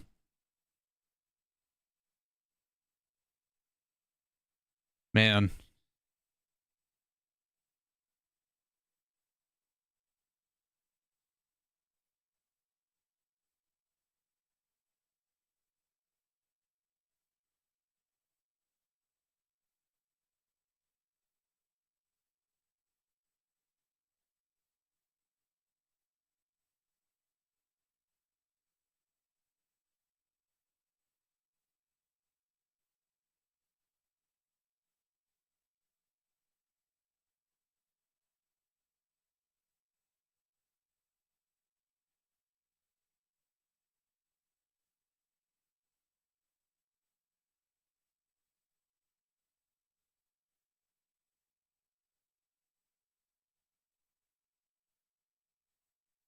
I'm curious what happened with United. United just kind of closed their doors.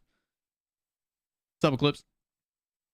Did I hear about the Shift Summer League? Yeah. Yeah, 40K, 20K probably to NA, 20 to EU. League play. Should be cool. Back to the video? Yeah, we'll get back to the video here in a sec. Replying to an email.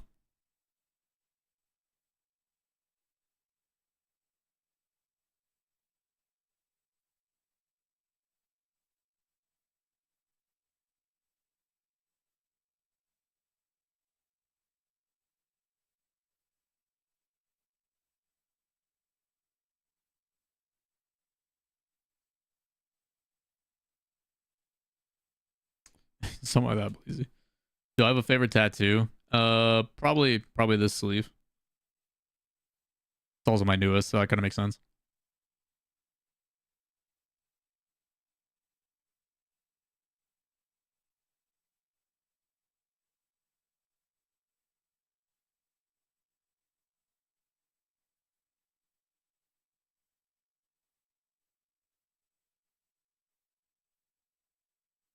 Alrighty, chat. Let's get into the rest of this video. We've got 10 minutes left, give or take.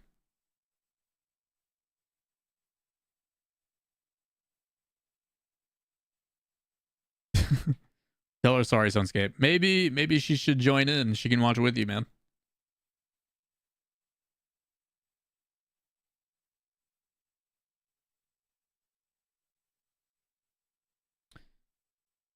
Playing RL after? Very likely be. Money out of the 7k medals deal, and that they did have enough money to fund their LAN at the time.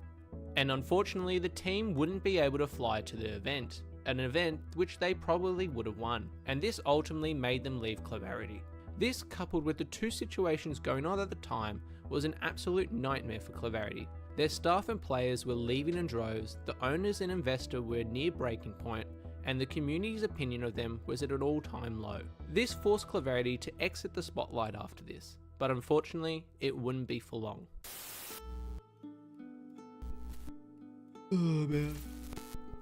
During late February and all through March, Clarity lay dormant, and the future of the company was being questioned be by a many. video that was Castle put at this out time was about away on a holiday in Clarity's Europe, mismanagement. which left Gad in charge of Clarity in the meantime, and he knew he had to make a move if the company was going to survive. So with the first qualifier of the second split coming up, Gad would scout out a close friend of his in Nightya. Knight had played with Gad back when they were both making RLCS runs a couple years earlier. In fact, he had also done volunteer work under Clarity as a community mod. Yo, Knight Hippo, was appreciate the looking prime to sub, sign dude. with Clarity and planned to team with Lev and Nex, two players he had been scrimming and practicing with a lot. Gad saw this and asked if they would want to join Clarity. They would quickly start negotiations and would agree to a contract on the 16th of April, and plan to sign it the next day, which was the last day of registration for the RLCS. But the day before Clarity planned to sign them, Knight would end up going with a completely different team of JD and Exorari, which he had also played with a bit, but nowhere near as much as Lev and I don't know why Nex. notifications This didn't go sudden off, man. change Hold was on. a shock to everyone, in particular Gad. And so like we had everything ready with 11x, we had everything situated, and then obviously It is you know, Knight chose Genie next Lawler. Rory, so There we go. we had to do a bit of tweaking to everything because of what they wanted compared to what Lev and Nex was okay with. The team and Clarity only had 3 days to negotiate this new contract, a contract which was full of problems. The first was the sheer size of it, being 38 pages long. It was more akin to a contract a team What? like G2 or Vitality would sign, not a team that was only pitching to make the top 24. And what made it Yo, even Neil, harder is that I see Clarity you hadn't vibing even on both, bidden dude. it themselves. They'd actually been gifted this by a friend of Gad's who was a lawyer, who had paid over $1,000 for the thing. Gad, of course, didn't want to waste this gift. However, this contract had some major problems. The pay was extremely low for what we were looking for. Like, it went a lot of detail on a lot of things, but it was really vague on what each stuff meant. Like, there were kind of like some slick words. There were a lot of invasive statements and clauses in the contract. Changing these clauses is simple enough, but there was a problem. Quite honestly, I don't really know what goes into a contract and what doesn't, you know, like that's all for the lawyer, and you know, he paid thousands of dollars for these. So I was kind of scared to like change anything about it. The lawyer paid thousands of dollars for the contract? Because a good lawyer will be able to draft this for you. And you don't pay them a flat rate. You can either pay them hourly. Oh my And god. obviously I gave it a read and made sure this wasn't like a scam or anything, but I didn't want to like change anything and I didn't want to create any like loopholes in the contract, if that makes sense. Gad was clearly out of his depth, which is why he would consult Castle about every single change the team would propose. However, because he was on a holiday, this took forever. The negotiation process was grueling.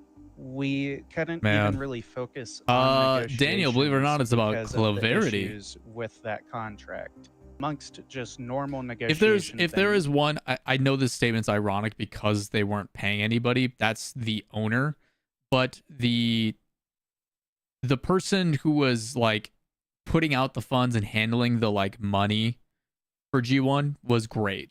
He was fantastic. His name's Cody.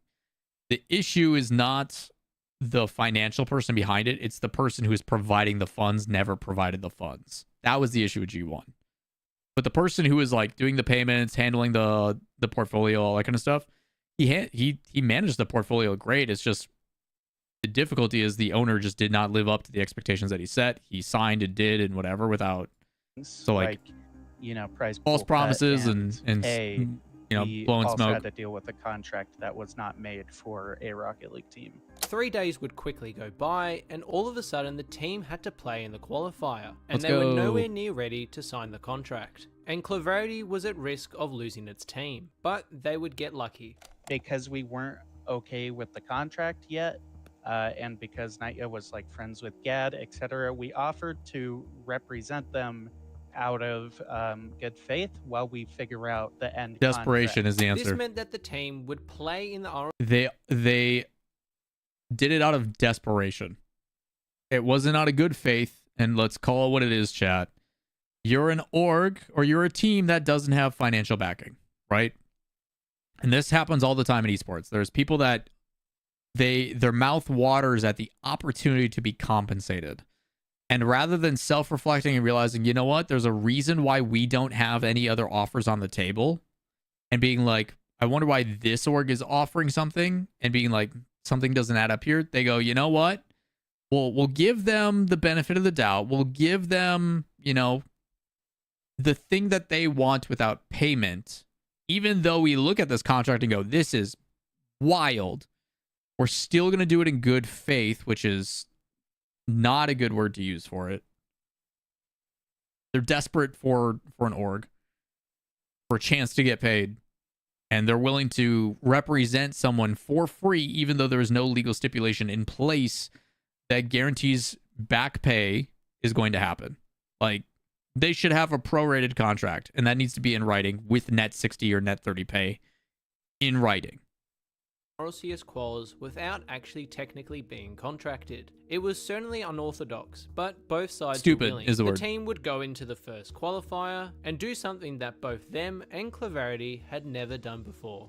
The team would go on a monstrous lower bracket run to qualify for the main event, Let's which is something go. no one had predicted. And the players thought the pay in the contract should be raised because of this. Gad was willing to do this, even though he didn't really know if it was possible. And once again, they would enter negotiations. So while every other pro team was practicing for the event, Clarity was still negotiating this contract. It was very overwhelming, especially because we had RLCS. We were getting ready for RLCS. Negotiations were also affected. All right, chat, time for our favorite question. Over under. What's the over under on JD Knight and them hiring a lawyer to go through negotiations with them? Someone who is knowledgeable about contracts that can say, hey, all this shit is ridiculous, take it out. To redline it. A lot by that. Riggle was the one who she spent close to. They had a lawyer friend. Did that lawyer friend also pay thousands of dollars for the contract? 40 to 60 hours just. I don't know about you guys, but my lawyers are the ones that do it span, for me because looking that's what I over pay them every to do. page of that contract. A week would pass, and a day before they were due to compete in the main event, they finally came to an agreement. Both sides were happy. The team was getting slightly more pay, and Clarity would be finally able to contract the team. They planned on signing right before the event, but Gad first would make one last call to Castle to make sure he was okay with the deal. After I came to that agreement, the next morning I called At Castle least Gad is and told him communicating with about the it, people and that he he's wanted supposed to to. rebuttal that. They presented us with the old payment they were offering, which was far too low. He wanted to have them agree to the terms, but don't sign the contract so that they can take any offer that, you know, bettered them financially from another organization. But with that, Asked us to lie for them on Twitter that we were under contract and had a $0 buyout because they didn't want this to affect their rep. for the PR of the company, that if an organization offered them more money, that they were able to take it and the contract was terminated. Castle had said that they should have forced us to sign a contract before. My question, chat, is obviously Spate is now under new management, which is the same old management. Has Castle just disappeared from Twitter? Or like, what's Castle's situation now? Is he still on Twitter? Is he still involved? Is he still like... Quals. He wanted me to send the message, and so I formatted it and sent it. But the way they worded it seemed like that was their final offer too. Off They the didn't grid? say, hey, we're fine with doing your original offer too. It sounded like they were saying, this is our final offer, take it or leave it. Reading back, it definitely seems that like this is our final offer, when in reality we wanted to pick them up regardless. We felt that was directly disrespectful because we had chosen to represent them out of good faith. You know, they got mad, and it's respected. We agreed to something previously, and then obviously we're rebuttaling here. So because of that like blatant disrespect and disregard for what we had done for them, as well as asking us to lie because they couldn't do the deal that they I agreed remember to, we left immediately. Gad kind of panicked a little bit, and he was trying to get us. Yeah, because he was going to lose his $1,000 a month he was getting paid. Negotiating because it just seemed like they were really untrustworthy with what they were saying. Clarity once again had lost its RLCS roster, but this time it was 1,000 times worse, because the very next day, everyone would find that Clarity had magically disappeared from the RLCS, and a new team in Cold had appeared. People would search for answers, and they would get one when Nightjar announced that they had left the org. Trying to save their PR, Clarity would release this statement in response, once again using the transparency approach to save face. However, the community wasn't so nice this time round. In fact, it even made things worse.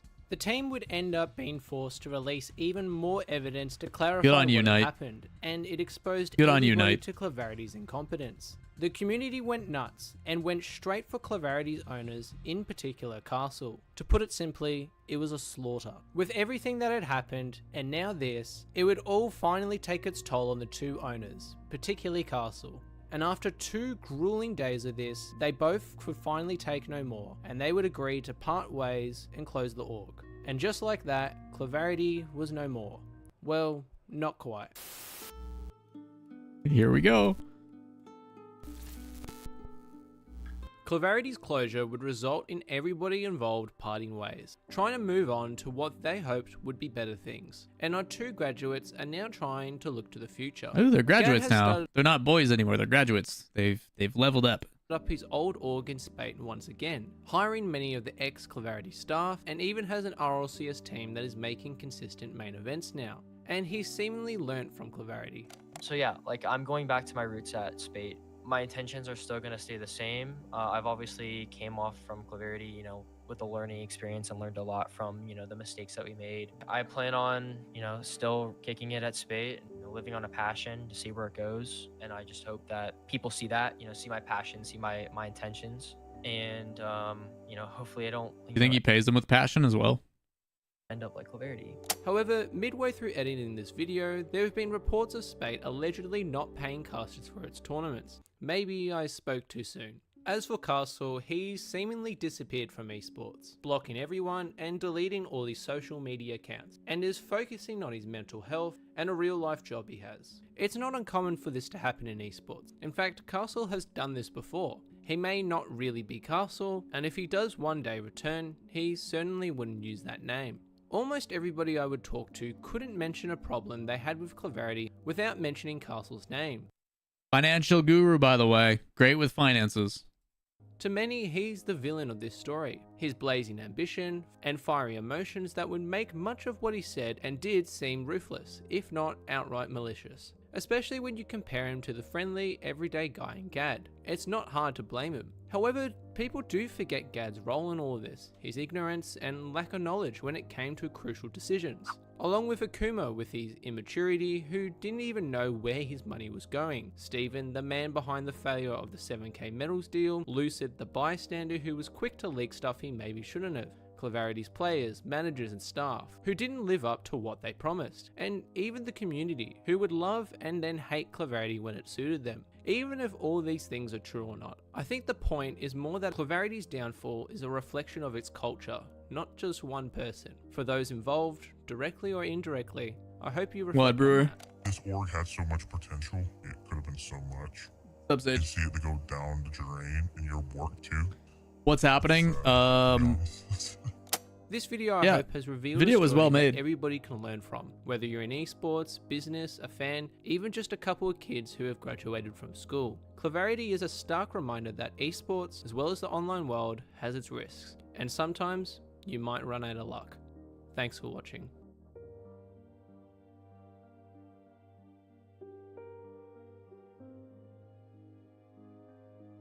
There should be an esports quote that says the most violent element of esports is nepotism. Or something to that. Oh my god. All right. That was a watch. Yeah, chat. Again, Moldy Shoe, MOULDY_shoe on YouTube. Go support the video.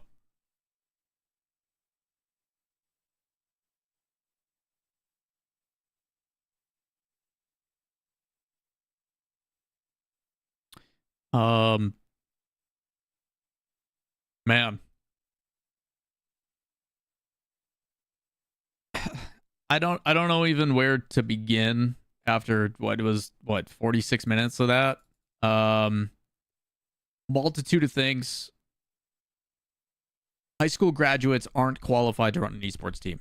And it's one thing to be like, hey, I like making content. This is a fun project. But when you have young kids trying to run a business with no business acumen, with an even younger kid with way too much money, this is what's going to happen.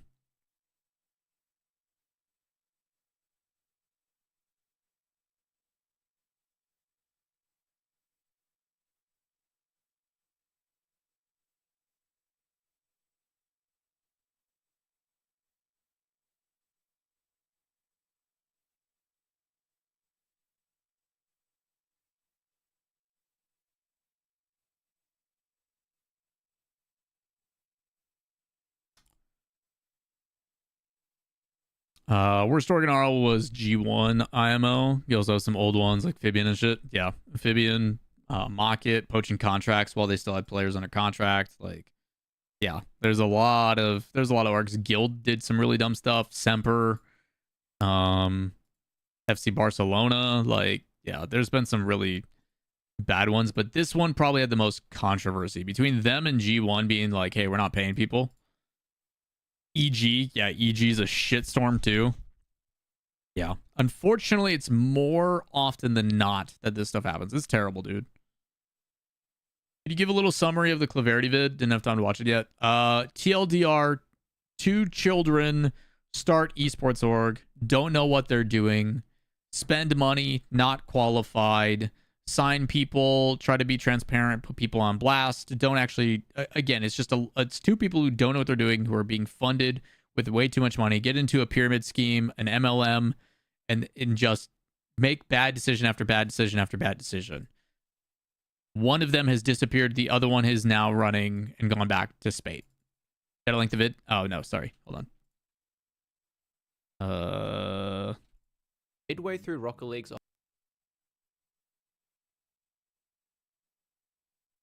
Here's a direct link to the video.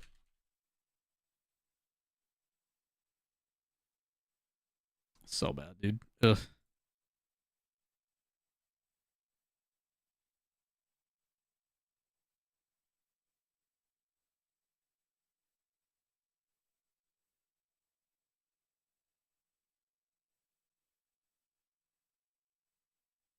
Man, what a way to start the day.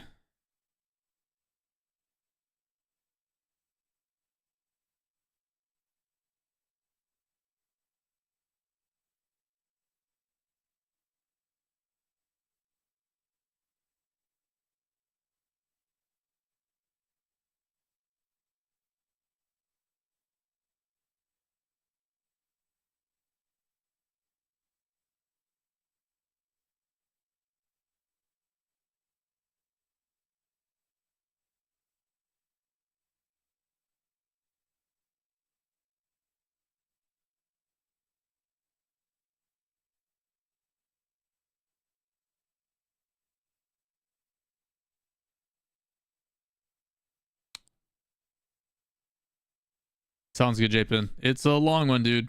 Enjoy. All right, chat. Let's try to hit some clips. You know what I'm saying? It's all weird. I'm gonna pop that up and leave it running another tab. Not a bad idea. Crazy stuff, dude.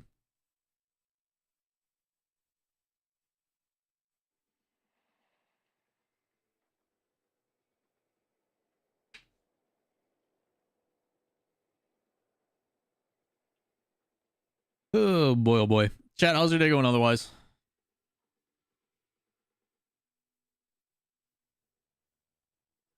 Just left work early. Nice.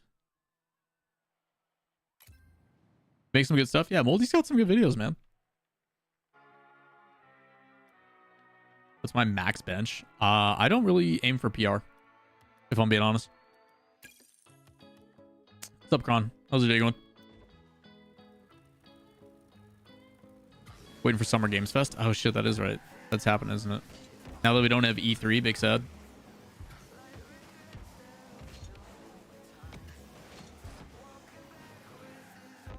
Alright, chat. Let's see if we can get GC, yeah?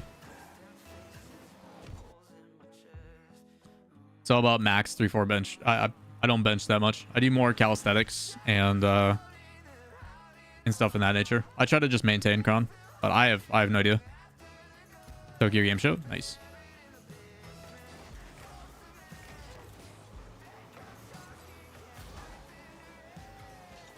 We're going to rotate back. He got demoed. We'll take this boost and play it slow. Get the bait.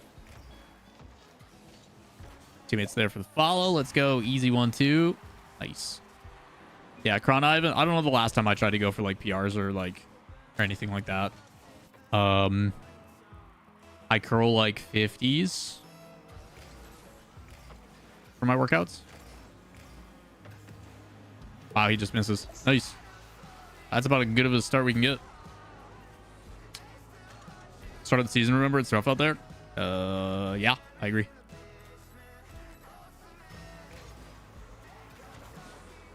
Bad kickoff was bad on me. Click mid boost and try to back up our teammate. Nice save. We'll rush in. There to cover, collect pads, and rotate back through. I missed the boost. That's not good. I'm gonna try to get to this. Just kidding, it went up. I should have read that better.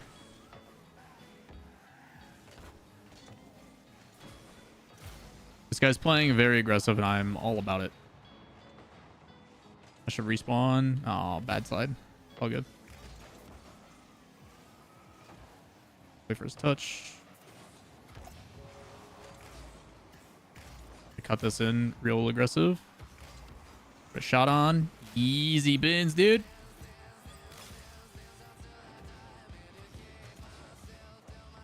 Yeah, it's interesting to see what league play will look like. At the end of the day, they have provided consistent show matches for the offseason, which is dope. I'm gonna let him have boosts and I'll play aggressive. I'll fake it. I may have beaten him. He's a little chasey, which to an extent is fine if he wants to be ball chasey, but I got bumped off. We're gonna rotate out. A free shot. Just kidding, you missed. Free jump it. Oh, I didn't get it. Rip. Get move boost. Rotate back post while collecting pads. I whiffed because I suck.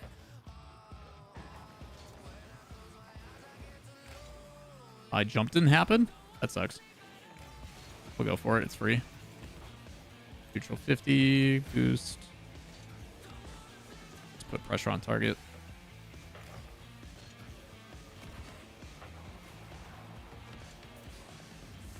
I'm shadowing it. Backboard. Follow up. Dang it. We should have had a goal there. We just missed our shots. Sweep through. Pretend that I'm challenging. Again, we don't want to give anything for free, so just by that little bit of interruption, we should be okay. Dang it. He missed his touch. Lawler positive MMR. I think we're up off after placements. Game of Fantasy's next, so I never got to see league play. It had a lot of bad to it, if I'm being honest. Where like league play had a lot of really bad to it. You basically wait like 6 weeks of lackluster competition, and then eventually the last 2 weeks, you would finally see like the G2s, energies, etc. play each other. Like it was really bad. Like everybody loved league play, and I'm like, no, you didn't. It was atrocious. That's in front of our net. I don't like that. I gotta make a quick touch. All right, we're gonna give patience. No, we're not. Solo it.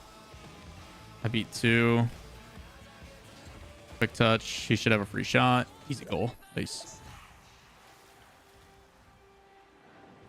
Yeah, it was pretty rough. Like, luckily the seasons moved relatively quick, and like in studio carried. People like league play, but it's like the reality was like in-person studio was the main reason for liking it. Also, this guy just completely pecked himself over. It's gonna be backboard hit for my teammate. He's not there.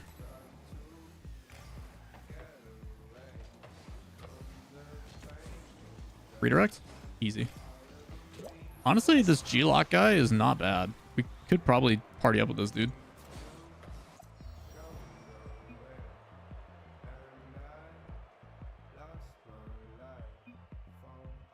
He's competent. He's aggressive. He knows where to position. Like, see what he wants to do.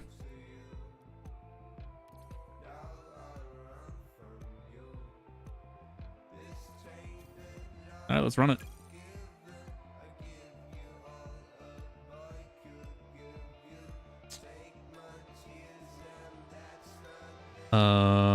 I think it'll be cool to see something different, Weirduck, but league play coming back as the primary is a terrible idea. Also, I didn't see him earlier. Bolo Hero, appreciate it, and Chaotic, appreciate it. Appreciate the falls, guys.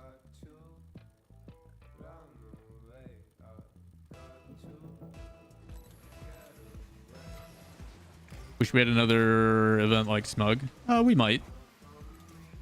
If I can get this boost and get back for him.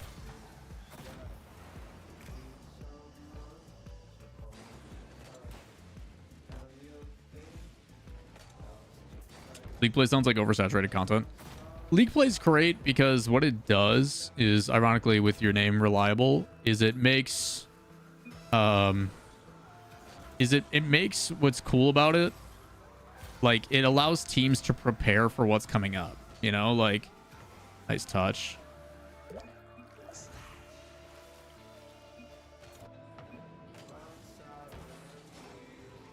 Yeah, it just depends on what's going on. I think it's cool to see James is starting to run local lands too for Michigan, which is dope. Hopefully he gets enough signups and stuff to make it happen. But he's doing like a $200 like 2v2. I'm getting demoed on me. I had a terrible touch.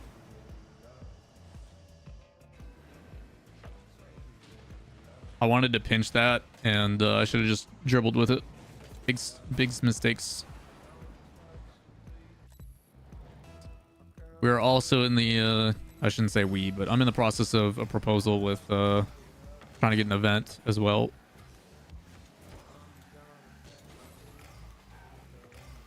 James doing a boat land. Yeah, we'll do it on the ferry between Wisconsin and Michigan. Shit. That wasn't supposed to hit me. I'm playing poorly. Also, completely boost starved. What do you see most common mistakes, Champ 1, Champ 2? One, no one wants to control possession. Everybody just booms the ball. Waste of boost. Boost usage is always completely abysmal. Dude, we are getting bullied out of this game. What is happening? It's only been a minute.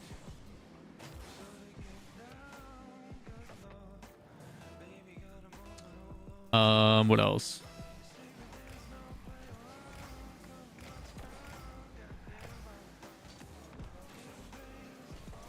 You don't want it.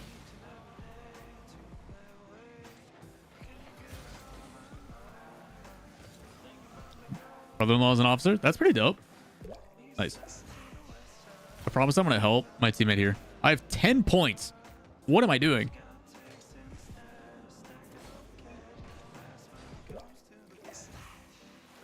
But yeah, Champ 1 is very useful. Like they do not use boost correctly. They're so wasteful. None of them know how to actually like hit the ball the way where it's supposed to go. Dude, this guy demos so much and it's working.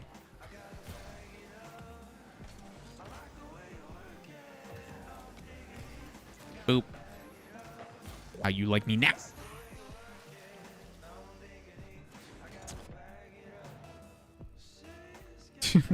Yeah, too bad, Seagup, that org is dunzo.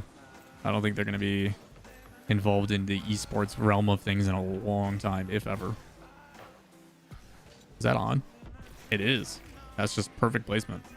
Jesus. What'd you think of real football a non-American can translate it format-wise? I think there could be some benefits to talk about, like what is, you know, a promotion relegation system and things that could happen, but you can't do that without franchising. Like, franchising is somewhere I could see promo relegations, but the Vikings were in esports. Yeah, version 1. Best dribble pack to play. If you can do workshop maps.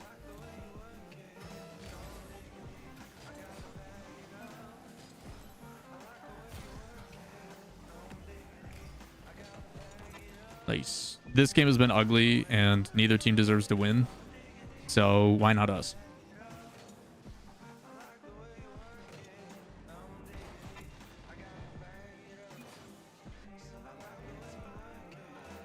Yeah, this game has been awful for both teams.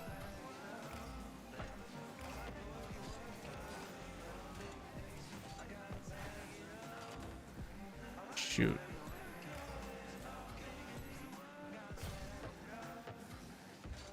Just gonna clear it.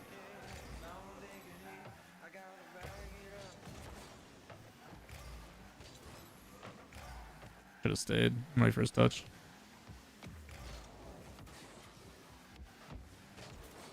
Oh, I 50'd right back to him. No.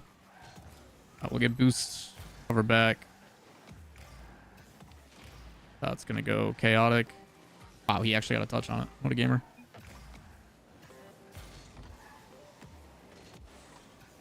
I'm gaming. I'm gaming. I suck. Fuck. No.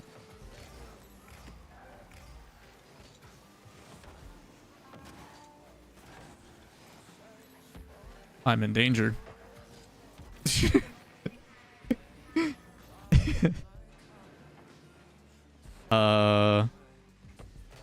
There's a great story mode dribble pack. Interesting.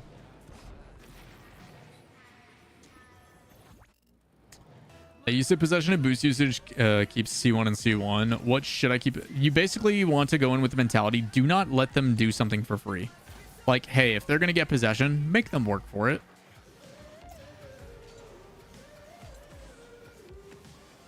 No, I wanted to land and get another shot. Like, too many times when people are doing stuff, like, if you're going to force them to go for the ball, you know, right? If they're going to do stuff to where they're trying to get possession, make sure that the challenge like this, like, me slowing that down is not a good idea. Oh, we got so lucky there. Like, the touches that they're taking, you need to make sure that they are actively, like, trying to pursue and done for free. So, like, that shouldn't have been. I should add it.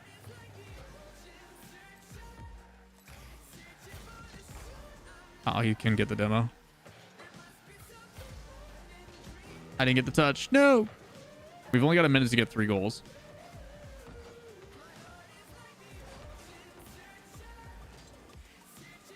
Teammate's behind me. I want him to go for it. I had a really bad touch there, though. He's got boost. Should be able to get to this first.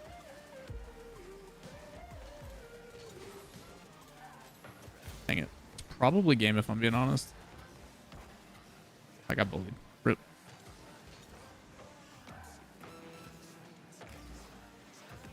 Nice shot, Glock. Jesus.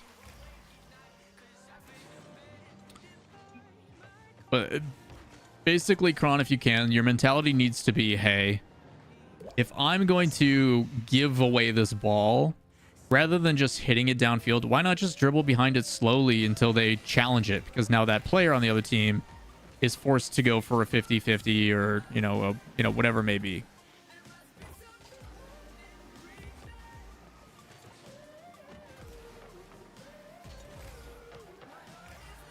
Ah, shoot.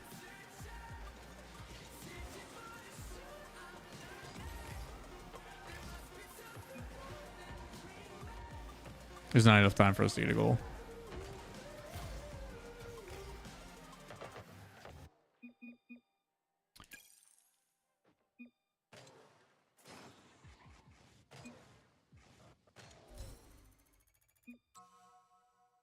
I played so bad there. The Scraps dude wants a profile sign, yeah. Dude, Glock, I played like dog shit, dude. You're good. Let's run it back. We're good. How much do you charge for replay review? Usually I try to do either like a tier 3 sub. It just depends on supply and demand, but like $50 is basically like $50 an hour is basically what I charge.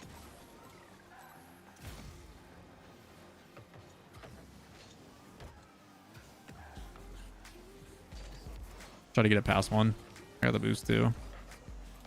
Wanted the demo. That's a good clear.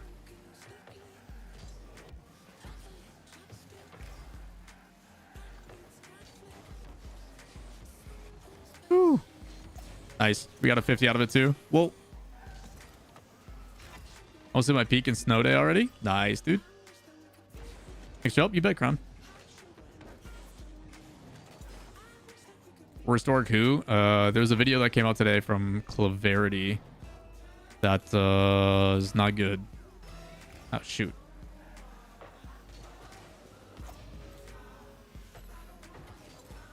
So quick he makes a shot immediately. Oh, what a gamer. And then we're going to get a recovery on it. Well, no, he's there. What a gamer. Oh, he missed. Nice. I don't even know how that went in. I thought he clearly had to save. I thought he got back in time.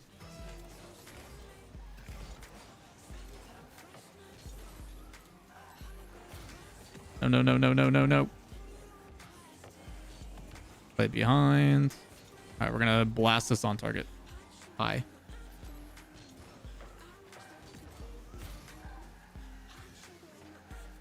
So like that touch is useless, right? He's throwing possession for nothing. We're gonna wait for his touch.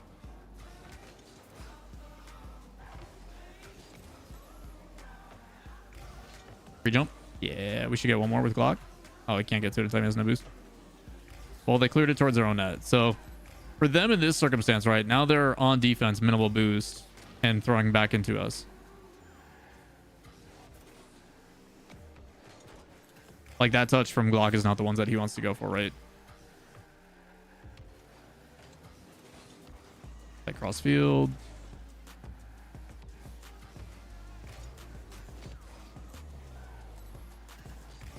I missed it. Rip. Rotate out quick. Get some boost. Again, if he just disrupts it in any capacity. Oh, geez. That's dangerous. All right, we'll 50 him away. No, the boost isn't up. Now it is. Poor timing is poor. Like that one, me crushing that back downfield, I probably should have just held on to. Would have been smarter. Damn, good touch. He doesn't double those.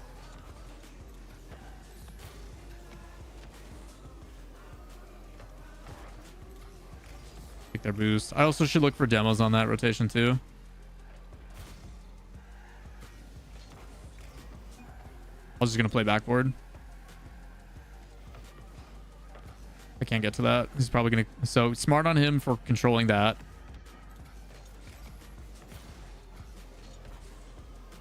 Such a bad touch.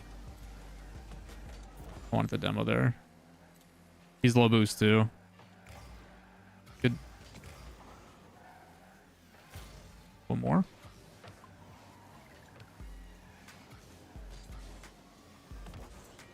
Fire down skis. Yes, sir.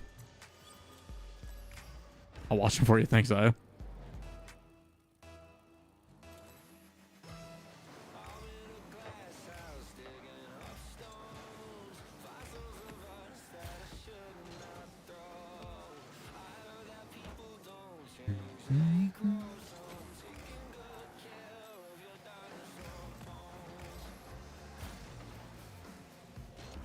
Play it high. I don't want to play that downfield to him. Oh, he doesn't have boost.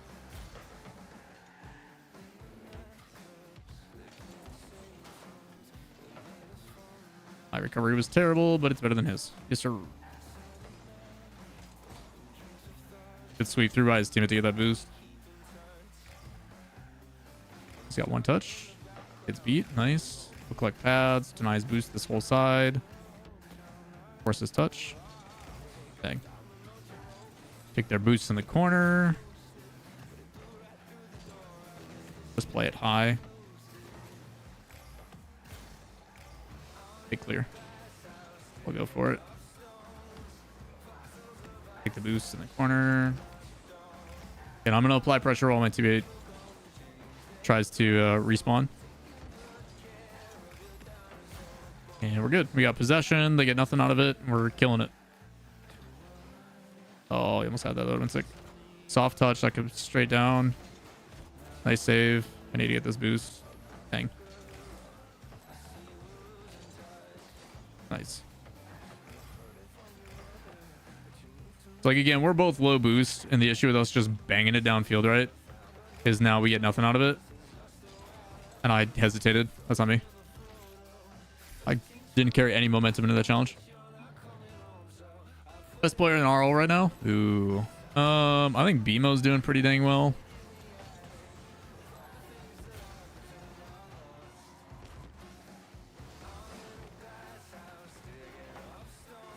Wait for his touch.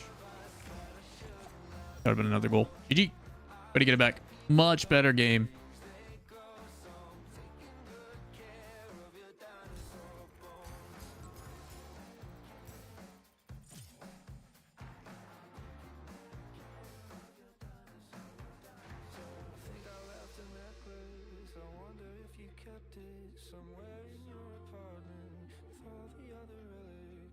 Backward, all started before we knew it ended. glass house digging up stones, fossils of us that I should not throw. All the people don't change, they grow, so I'm taking good care of your dinosaur. I'm in a glass house digging up stones. All right. Do you know the name Dizzy? I can't say I do.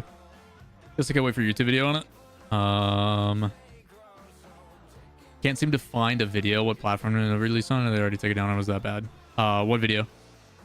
Oh, the Claverity one? No, it's Moldy Shoe. Mouldy.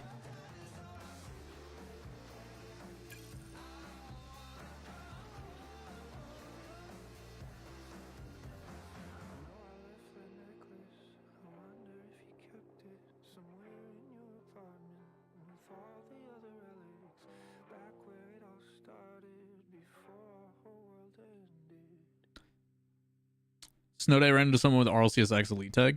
I mean, they could always have been a sub, or you know, you just never know.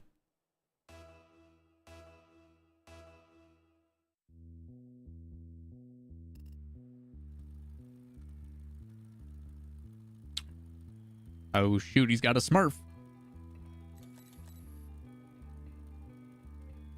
I can definitely see more value in booming clears on defense more often, but keeping possession, offense, transition. I mean, defense, you gotta understand, okay, say you boom the ball on defense, right? You're on defense, you smack the ball downfield. The other team immediately gets possession,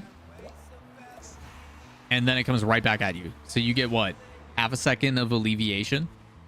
Instead, what you should do is you should force 50s and stay behind the ball, because that time that you buy now allows your teammate to get into a better position, allows them to get boost. It sets you up for better plays long term.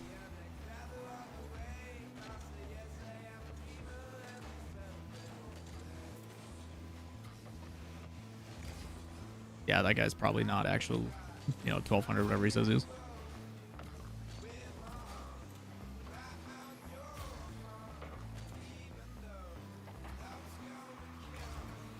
I wanted to pinch that together, that would have been sick.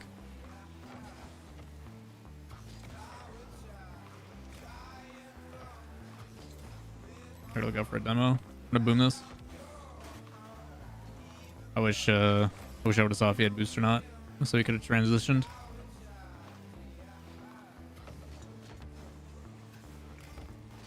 Dang it. Good demo on rotation.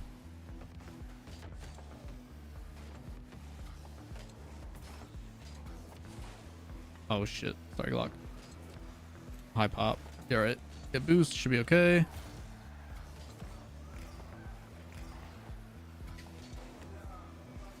Soft touch. Oh, he whiffed. Dang it. Thought we had it. I'm gonna get this pad. Come back to me. We're gonna pre-jump it. Fake. Yes, sir. He's a nowhere. Again, I have no intention of touching this ball the entire time. I just need to make them respect that I could hit it. So that slight hesitation from Porch there, that slight break is enough for him to get the placement on it. Big brain, dude. Big brain.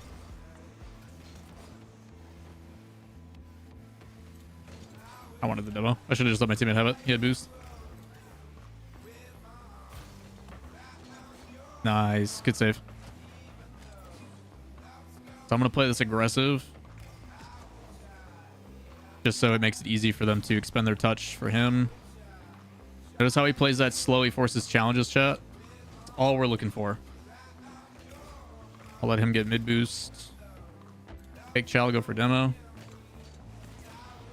Take the trade. Yo, bold outline. Appreciate it, man. How's your day going, dude? Nice, Glock. French, welcome to stream, man. Bold outline. Appreciate the 7 months, dude. Good to have you back. I don't have anyone to queue with. I have never talked to G-Lock A in my life. I played a twos game. He was competent and made good decisions and asked to party up until we lose. That's how we're here.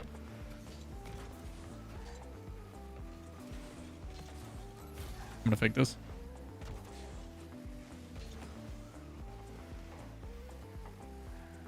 Again, chat, it is about finding someone you have natural chemistry with and then just going from there.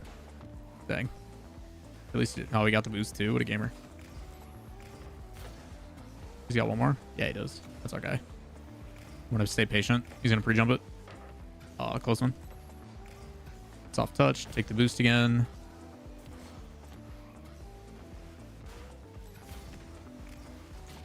Nice. We get possession back on that. You got me left. Unlucky.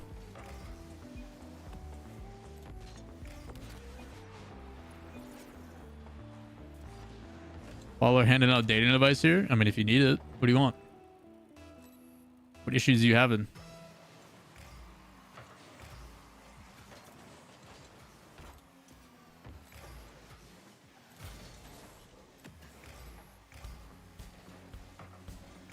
What rank am I? We just did placements. We're basically GC. We just touch. I just need to beat him on that. That's it. Okay, I gotta play this passive just because he's rotating back.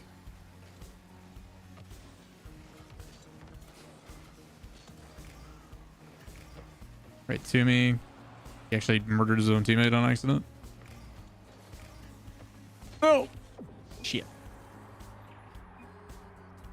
I just meant the natural chemistry and figuring things out. Yeah, I mean, again, if you guys are playing in ranked, you're like, man, that was a really easy game. He understood where he needed to be. Like, his passes were clean. Like, ask that person to party up. You know, don't be a weenie and put yourself out there.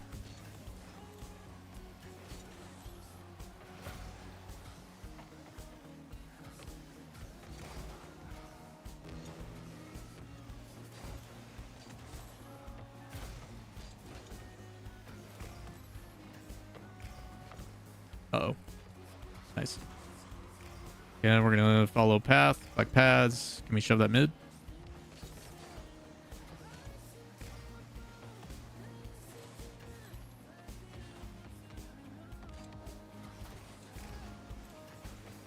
Take boost on the other side. What rank do you think is good for a console player? I mean, console I don't think determines the rank. Should I date my twos partners? Is this what you're saying? I mean, no judgment. I think we just threw this game though. Let's lock in. By lock in, I mean fake it.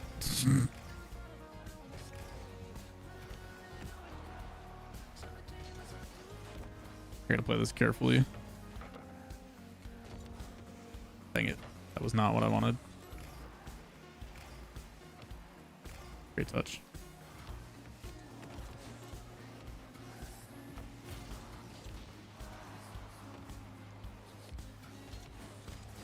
Oh, almost. Here we go. Terrible kickoff from me. Rotate behind. I just let him solo. Is that the goat? That's our goat. That's our guy. G-Log, nice flip reset. Great pass, dude. Is this GC? Yeah. Nice shot. I didn't do yes, I hit an open net, G-Log. Thank you. I will take my consolation prize.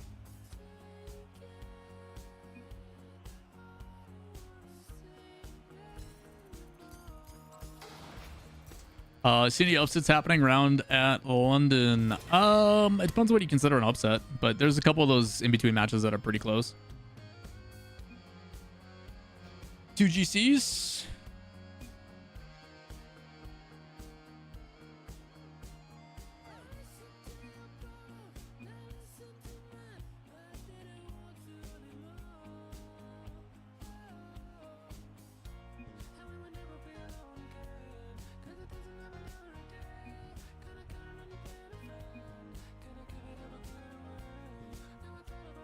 I'm barely C2. I think you're on a Smurf, my dude. What's my peak? Like 1800 at one point. Long time ago, I used to be top 10 in the 1v1s. Long time ago, but... Alright, we finally got that guy's profile signed. Long time ago, French. French, I used to be on like a top 10 team in NA before I went into casting. It's 500 hours on console. Orbiton, everybody's different, bro. Everybody's got their own what is good, what is not. Everybody learns and gets better at different paces. Like, Who's my top 10 1v1 nemesis? Kronovi. But that was everybody's nemesis back then, dude. Back then, you would grind, right? You would get like 2-3 MMR a win because when you're in the top 100, you only got a couple points for wins and losses. And then you would get up to the top 5. You would play Kronovi. He would smack you like 13-4. And then you'd lose 8 MMR, and then you'd grind back up. And then he'd smack you again. But like, I was in the trenches with like Fireburner, Lars, O'Neal, Husky, Covenal, Classics. Who else was in those lobbies back in the day? Yeah, a lot of the OGs back then.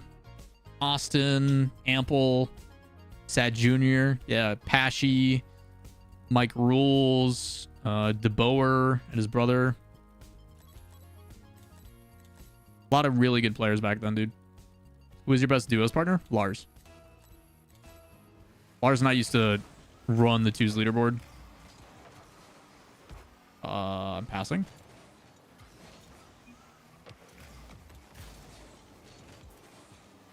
That worked out really well. Almost. Uh-oh. Must help. Oh, leg. That was some crazy leg there. Now we're fine. Go for his touch. Just gonna put pressure on target.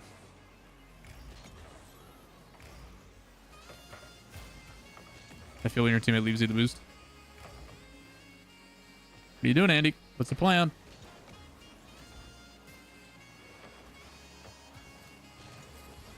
Going for the demo. So like this touch, instead of just blasting it, right? I could have probably taken another bounce dribble there, if I'm being honest. I thought he was going to chill. Got me across.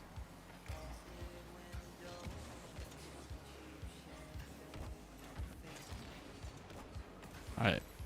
So again, that touch is not to get a goal. It is to create pressure and look for sustain. Dang it. Like Andy's on the back wall, flat-footed right now. Nice. Free goal. Good job.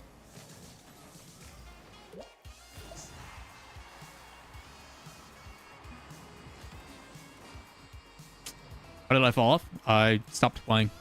Stopped playing and went into casting. You gotta understand, this was like 7 years ago, 6 years ago, French. Back when like RLCS was just like a twinkle in Psyonix's eye. We'll let him have it. Double it. Gamer moves. Yes, sir. Casting? Yeah, I used to cast the RLCS, French.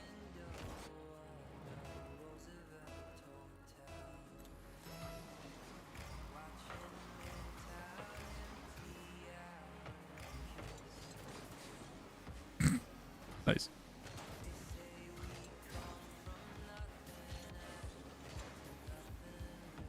The boost should be up. Hell yeah. I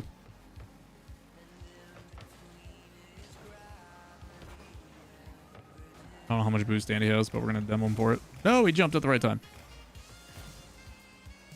Nice save. We're going to leave him that corner. That's open. Open net. Yes, sir. When did you stop? At the beginning of season 9. Was I SARP? Nope, never played SARP. Oh shit, chat. Speaking of all these questions, we gotta do a Q&A video for Monday. My nemesis was the MMR system. Yeah, that'll happen when you're mad. Take that. Probably a goal. Yeah. All good. Chat, we'll do a Q&A video after we get our first loss. So if you guys have a bunch of questions, I'm happy to keep answering, but we'll do them for a video too.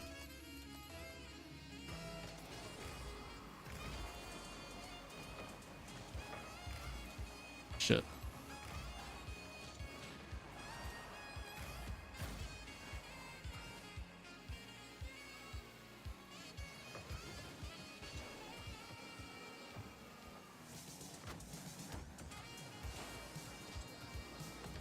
Bounce. Dang. Wanted that to go high. I need boost.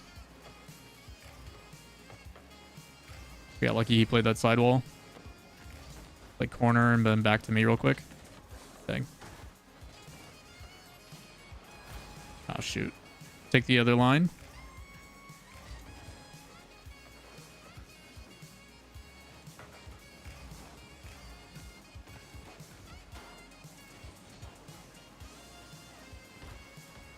Alright, we at least bullied him off of it. Alright, we got the boost. We're fine.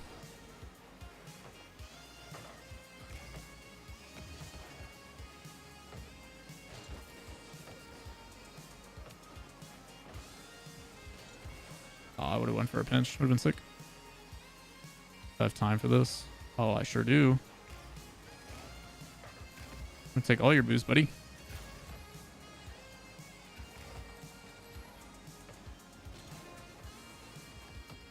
Everybody's up.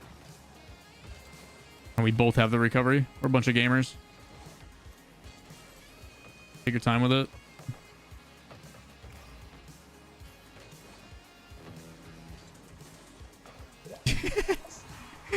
No problem. She like, I gotta play that better. My bad, dude. Which two players should dig builder on Stizzy? I don't know, dude. I have no idea. I would like to see Stizzy and Justin play together. Top 10 team now. Top 10 then. How much difference? Oh, dude, it's not even close. It's not even close. We were like happy to hit the ball in the air back then, bro.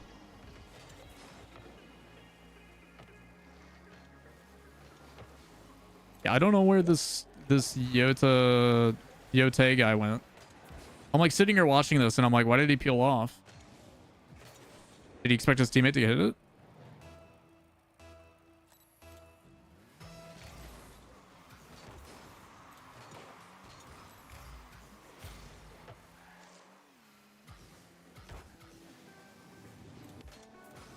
Oh no. Oh no. Ego Chow got punished.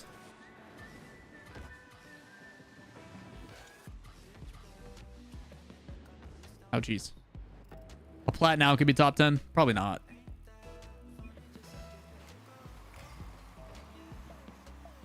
I don't think people realize like how much of a like again the reason why pros were so good back then is like fundamentally they have the capabilities to do things that like players nowadays still can't do, you know, like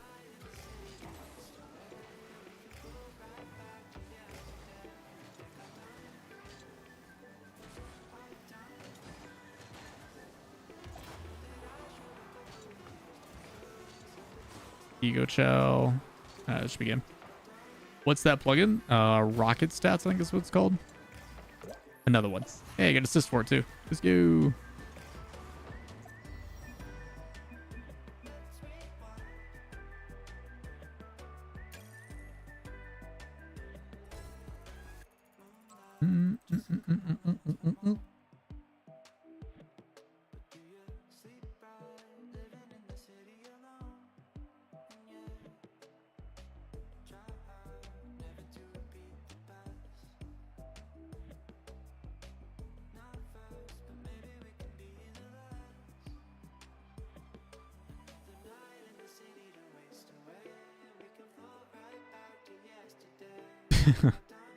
Yeah, he's playing well, dude.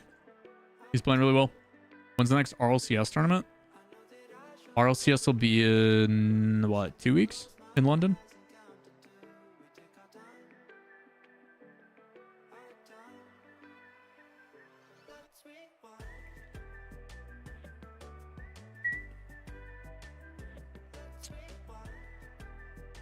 You're casting too? No, no. I wish. Who's favored to win? Right now it's kind of open, which is kind of the best part. Glock, I haven't done RLCS in like 3 or 4 years. It's been a long time. I still do off-season stuff and other things. Yeah, we'll see. That's kind of you, brother. Oh no, it's Freaky Bob. I don't know why Twitch subs and like notifications and Twitch alerts aren't going off today. Apologies, guys. But Seek up, appreciate it, man.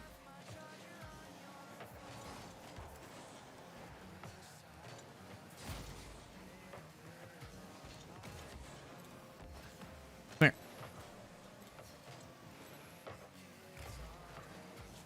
We'll let him get mid boost. We'll take back corner pads.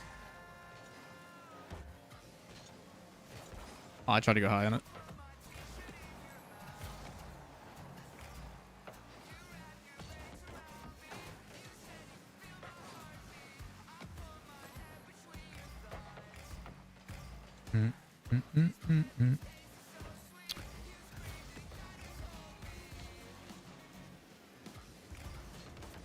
Dang, he's floated forever on that. Thanks for answering. Oh yeah, man. French, thanks for coming hanging, bro.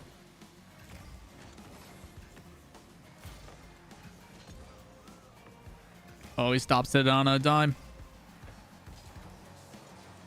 Soft touch. Ah. Get that boost. We've got them right where they want them. Shit. Put me down. Oh, that's mid. Oh, he fucked it up for his teammate. Let's go. Don't you love it when they mess up?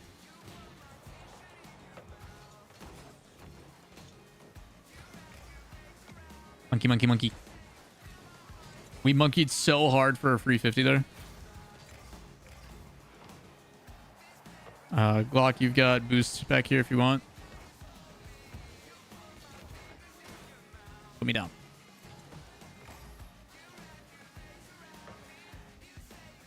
Got one more. Yeah, boost. Nice. On me. G2 Falcons mates and Vitality main. Yeah, I think G2 Falcons, Vitality, BDS probably are your favorites right now.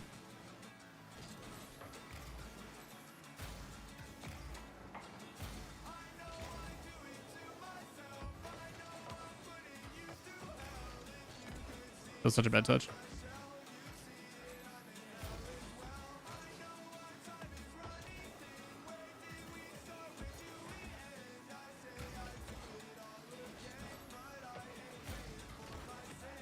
Sorry, Glock. No, it's on me, dude. You're good. I forgot I can trust you to like swoop in and like take the ball.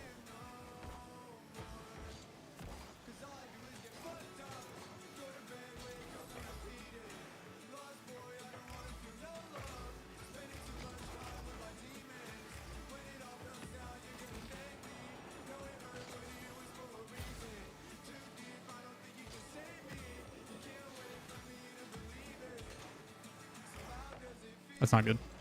Nice. Good 50. We're playing a lot of boom ball with these guys, which I don't want to do. Because I boom it again. I'm an idiot. Okay, we're going to collect pads and stay close just so we can help out our teammate.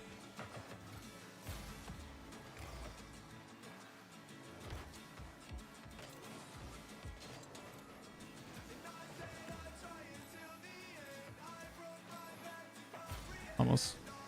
He's gonna get pad. Shit. On me. I don't think Glock's got the boost for it. Oh, he's a gamer. It's over. It's coming back. Alright.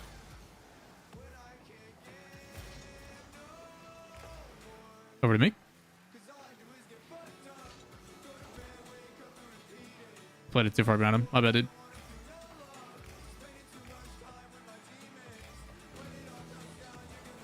Bang.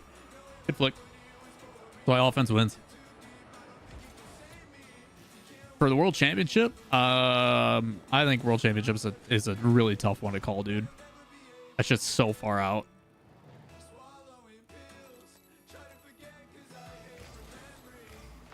Oh, you're talking about World Championship with KC. Man, this really turned.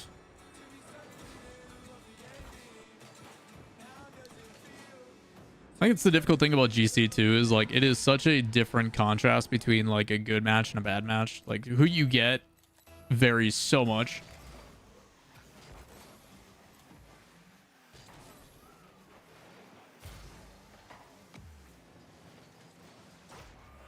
Unlucky. Ah, you're good luck.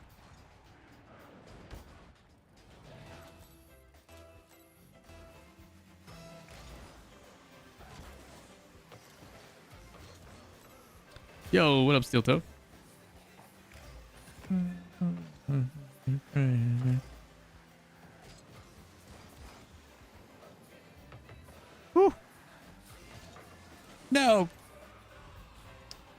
Rocket League play 8 years, watch streams for a bit, but more of a lurker. Demo boost chase seems to be the meta now. What have you noticed? It varies on what rank you're playing at. Like high level 2s is definitely a full monkey. You're playing basically 2 individual people as ones. So you chase as hard as you can until you get, you know, the possession. Nice turn. Good job. At least we get something. But high level 2s is 100% just like 2 people playing ones individualistically.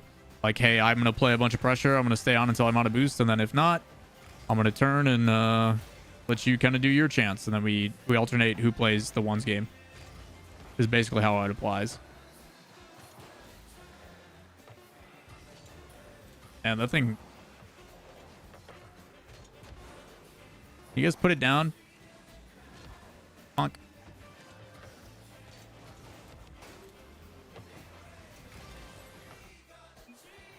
They played well.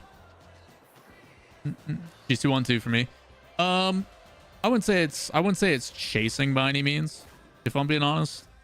I think people are getting a little bit more intelligent with their touches and the way that they're controlling. But overall, you know, if I'm being honest, I don't play Rocket League enough to like give a good assessment of what rank looks like nowadays, because I don't really play.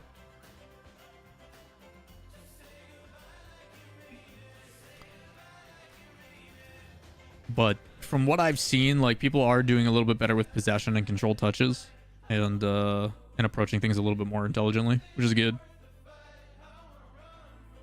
Like it's definitely harder to hit GC nowadays than what it's been in the past like 3-4 seasons.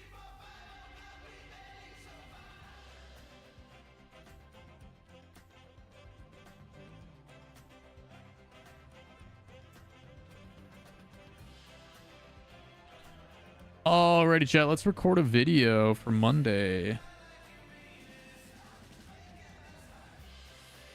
Oh, that felt so good.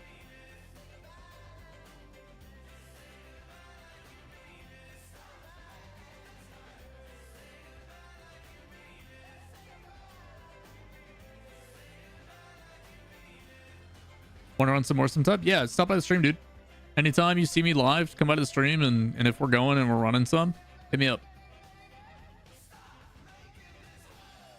I usually try to just be like, hey, you guys, like, I try to set an example, Glocka, of being like, hey, you can also rank up. Like, solo queue does suck, right?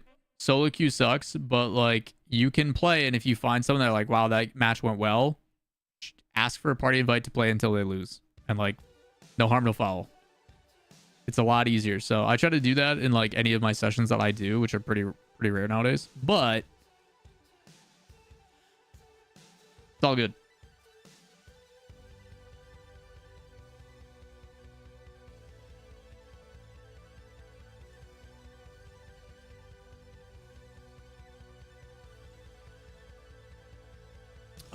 Do you friend randoms or do you just turn with whoever you're with? Yeah, pretty much that, Glaga. I don't really, I mean, my friends list pretty full, if I'm being honest, but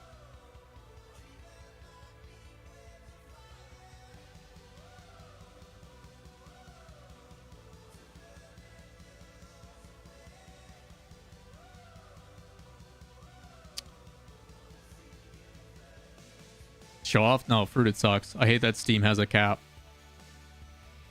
It's such a pain in the ass because you have to like spend money to buy like card packs to level up your account so you can have more friends list spots. It's so dumb.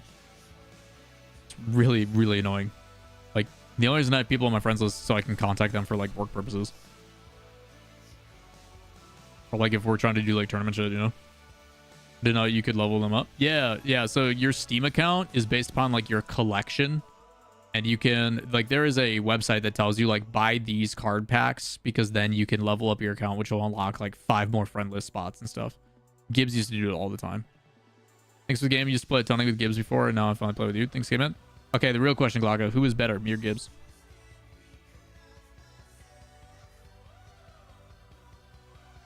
You're playing with me who hasn't really played Rocket League in, like, 2 years. So...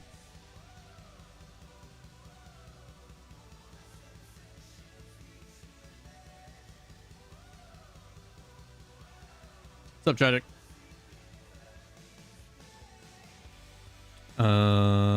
Let's see.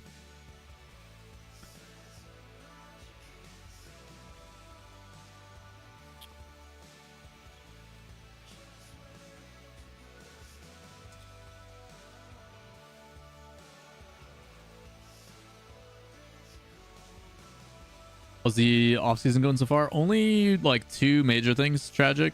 Energy let go of Mist, and all of crew has been allowed to pursue other options. It's pretty much the 2 big ones.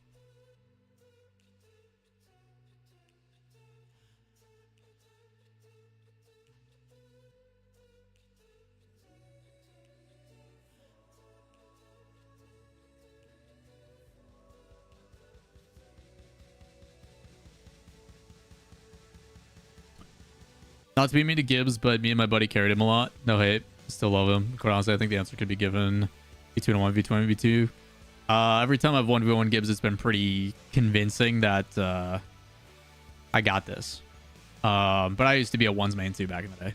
So Gibbs and I, it's weird. Gibbs and I both prioritize positioning, but we can't play together. If Gibbs and I team up, it is so bad.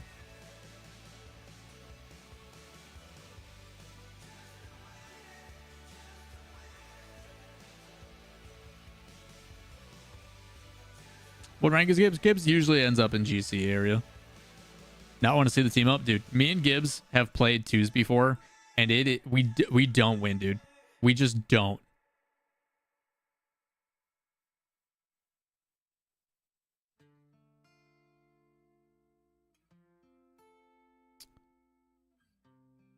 How many of you guys know about the OG like video with me and Gibbs called 13 Boost Go or 14 Boost Go or whatever it is? I think it's 13.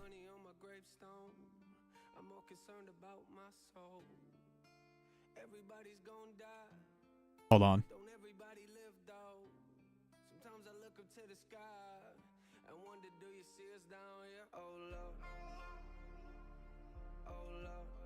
I'll find it and then we'll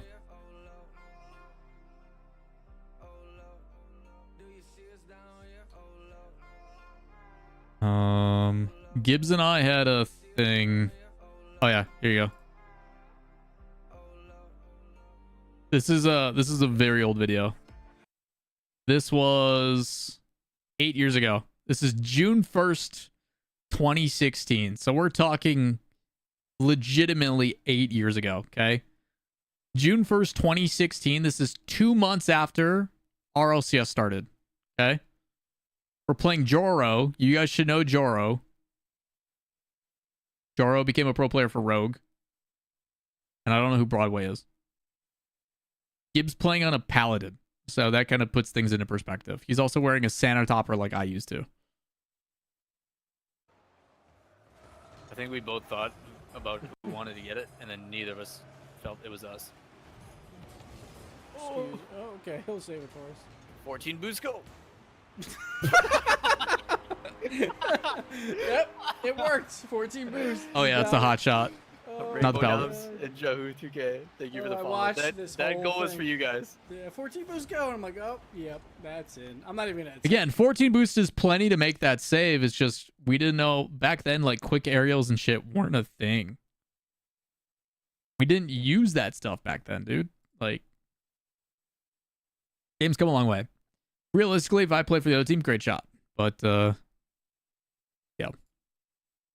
14 boost go was merch I used to sell too. All right. Let's get this show on the road.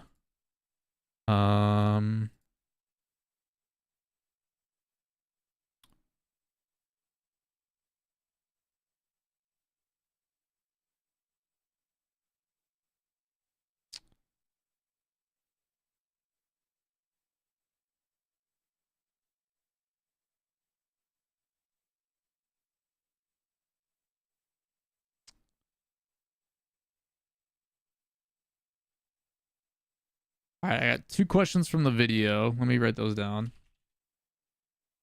Hold on.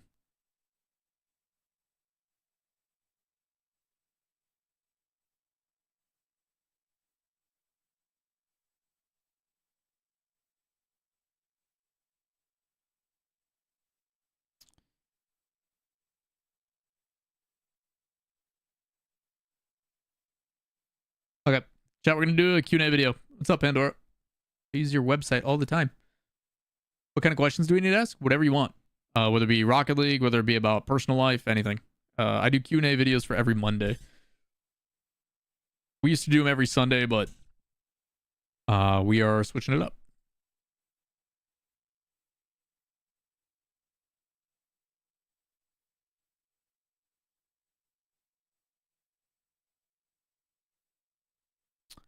Hey, Morgan. Q&A video time. Let's run it.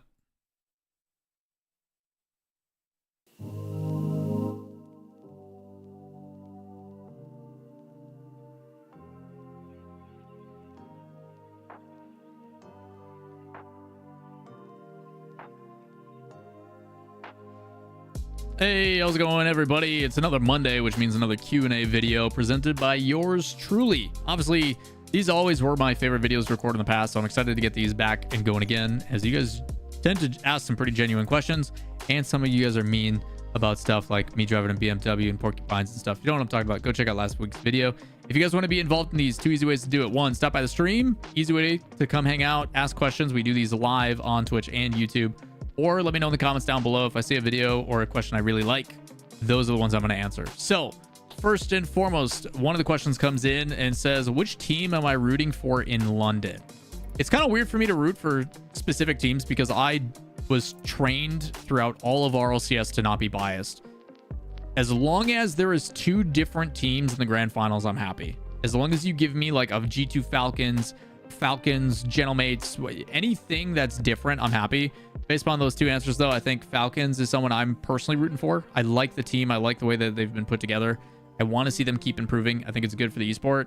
I think G2, selfishly, I would like to see NA win something because it's been so long. But overall, I have some selfish affiliation. I'm very happy to see Vitality continue to perform. And I know a lot of people are like, well, that's weird. They're the previous world champs. I just really like seeing Fairy Peak be successful in his new coaching role. I really like Alpha 54. He's always been a great kid. So I'm starting to go more so personal affiliations, certain players that I really enjoy.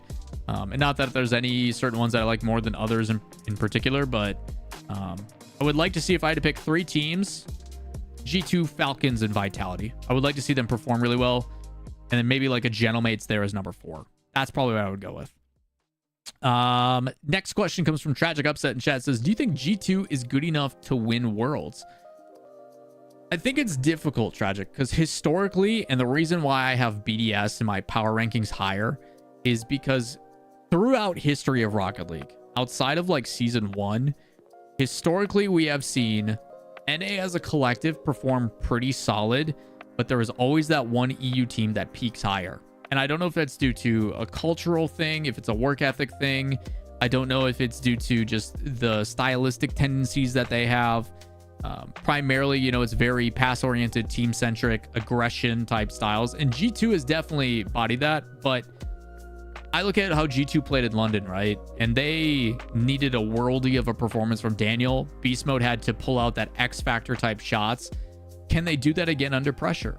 I don't know. It's the same thing as my concerns with Gentlemates, where Gentlemates plays a really good game on LAN, where it is very methodical, it's very spacious, it's simple, fundamentals, clean gameplay, which is recreatable. But can I expect them to win that many games again only by 1 goal? I have concerns. So you look at a team like BDS that is peaking at the right moment. You look at Oxygen that's peaking at the right moment, who I think is going to be better on LAN. And you start to ask those questions of, is it possible for G2 to have the same level of expectation, the same requirement of performances? And I would like to believe they are capable. I don't think accuracy is going to be such a problem like it was at the start of Copenhagen. I would assume they have potential to continue to improve. The big difference maker, as you guys have heard me talk about in other videos though, is 100% who is going to still stay on the grind, who's not going to get complacent, who's not going to get lazy. Because 2 months with nothing to play in, kind of problematic. So luckily Shift just announced the $40,000 input with them and Psionics and Oxygen for some league play. There's some other off-season tournaments that are starting to get announced. So I'm hoping that consistent play will keep them on the grind and keep them motivated. But yeah, I'm not going to be surprised if we see some pretty big drop-offs in some teams in between London and Worlds. I would not be surprised at all. Next question. how do you think young people should handle the transition from school to working full time? Assuming if you're like a high school student and you're going into, you know, either full-time student, which can be considered a job, or like full-time work, it is a change of pace. I think for a lot of people, I think it's just good to just kind of get involved, you know, get the experience, understand that you're still extremely young. There is no right or wrong way about doing it. But humble yourself, you know. I don't know what kind of upbringing or what kind of background you have, but every person's different, and those experiences help shape you. So if you're getting into the work life, the work grind, depending on what kind of work you're getting into, whether it be out of college or otherwise, like, it's going to be a different experience, different levels of accountability. You know, you might have to adhere to somebody, you know, like, there's a lot of different things in that regard that I think some people may have some troubles with or some complications with. These are definitely generational things. There's certain expectations or things that people think they're owed, which is not the case. And for some, it's also a harsh reality. So I think, you know, going in with the right mentality and being open to it and just try to get as much experience as possible.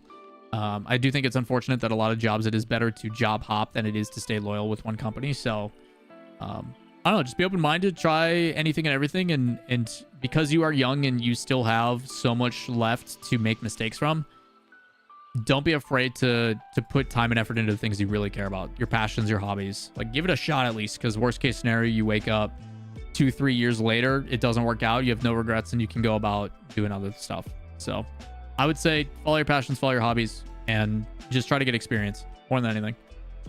Question from Soul Taking Sloth. Rude. BDS speaking at the perfect time. The BDS curse will be back. PTSD from Worlds 21 happening. And I think that's not a question. That's just a statement. I would like to think that BDS, my concern is always going to be, how is Monkey Moon's mentality? Does he stay even keeled? I have faith in Andrali. I think Exotic's good too. So I expect BDS to keep performing. What team is an underdog team at the major that might win the major beside Oxygen and Genji, if any? I don't know if underdogs really have a legitimate chance of winning an entire major.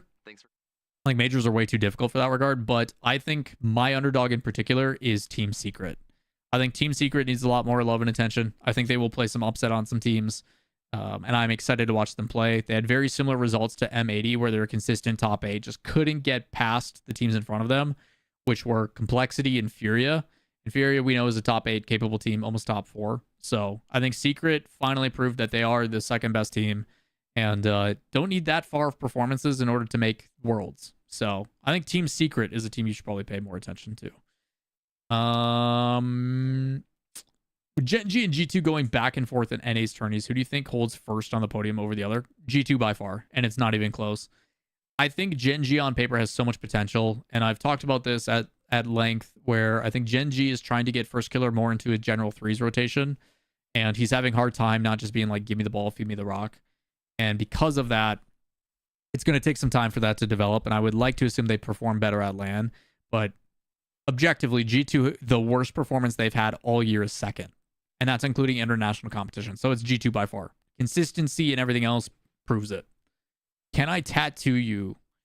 What is your experience as a tattooist? Are we talking like some poke and scratch in a basement, or are we talking like you have a professional studio and a portfolio and you want to hook it up?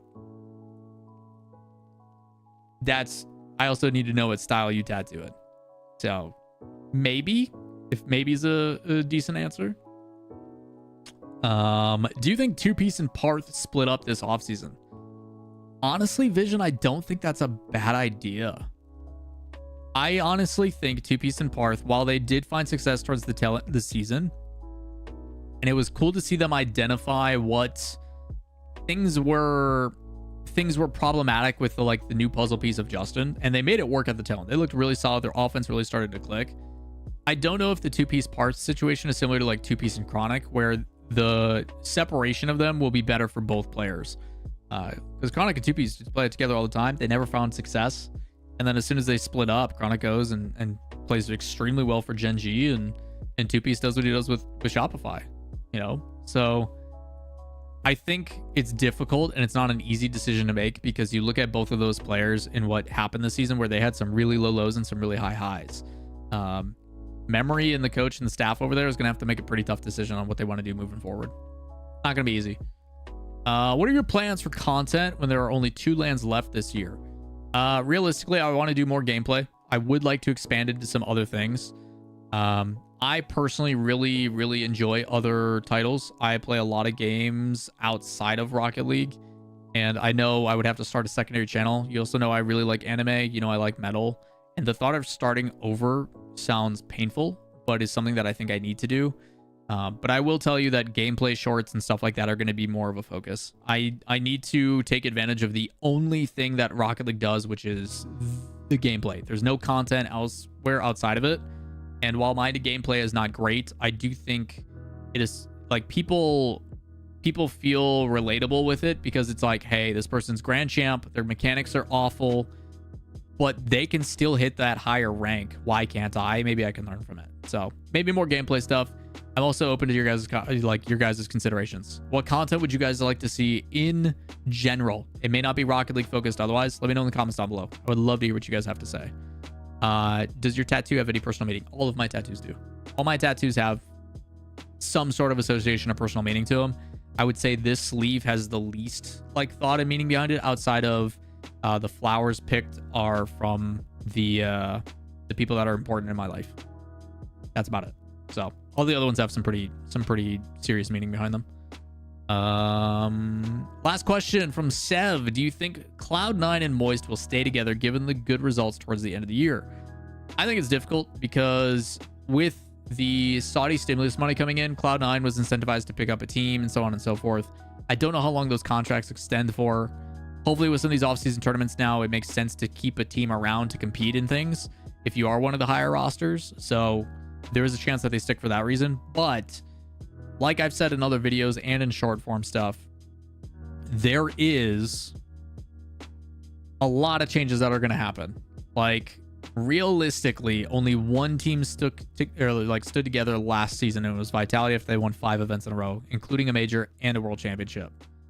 So with that mentality, I would expect to see some shifting of things, but it ultimately depends on who's available. You know, do tryouts and things like that go well? You know, like I think people are going to encourage seeing what else is out there. You know, everybody's gonna try and gut and fight for that NRG position now that Mist is gone. But we also don't know if they're gonna rebuild around Garrett or Aqua. We don't know if they're gonna keep either of those players. We just don't know. So I would be very surprised to see all, if any, teams remaining the same outside of like a G2, a Falcons, things like that. So expect a lot of changes. Again, a lot of good questions from you guys today, and I can't wait to keep doing these, as you guys always have something to ask, and I hopefully always have something to answer for you. But with that in mind, if you guys do enjoy these types of videos, as always, it's greatly appreciated. Make sure you guys hit subscribe down below, like, comment, any suggestions, any questions, content you would like to see down below. Always happy to hear what you guys have to say, but I appreciate it. We'll catch you guys in the next video, and as always, hopefully we see you guys in the live streams. Peace.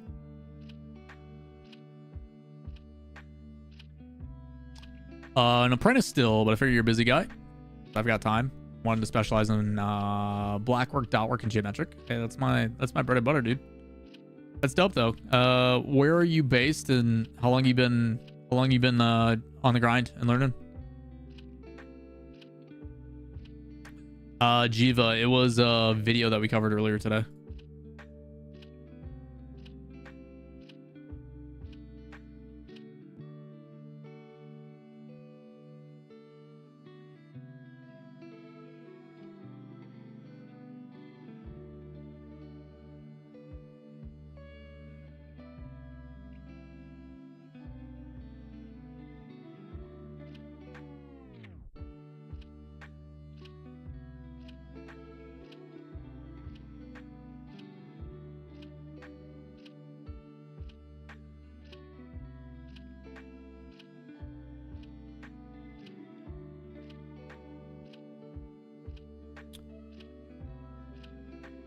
Lawler's my goat. Hey, I appreciate the comments, dude.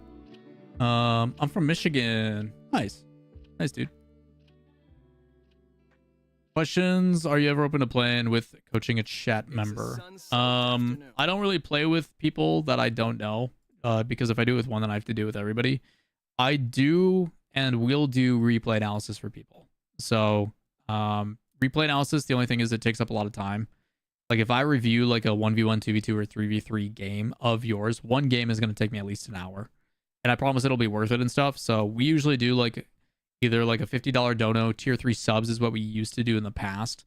But the issue with doing it through tier 3 subs is like Twitch takes a large portion of it. So I'm trying to find an equal balance. So the other option is Metafy is a website that allows you to like sign up for coaches and stuff. I used to have an account there. If I reactivate my account and put a option in there for like a coaching session, maybe that is how we do it.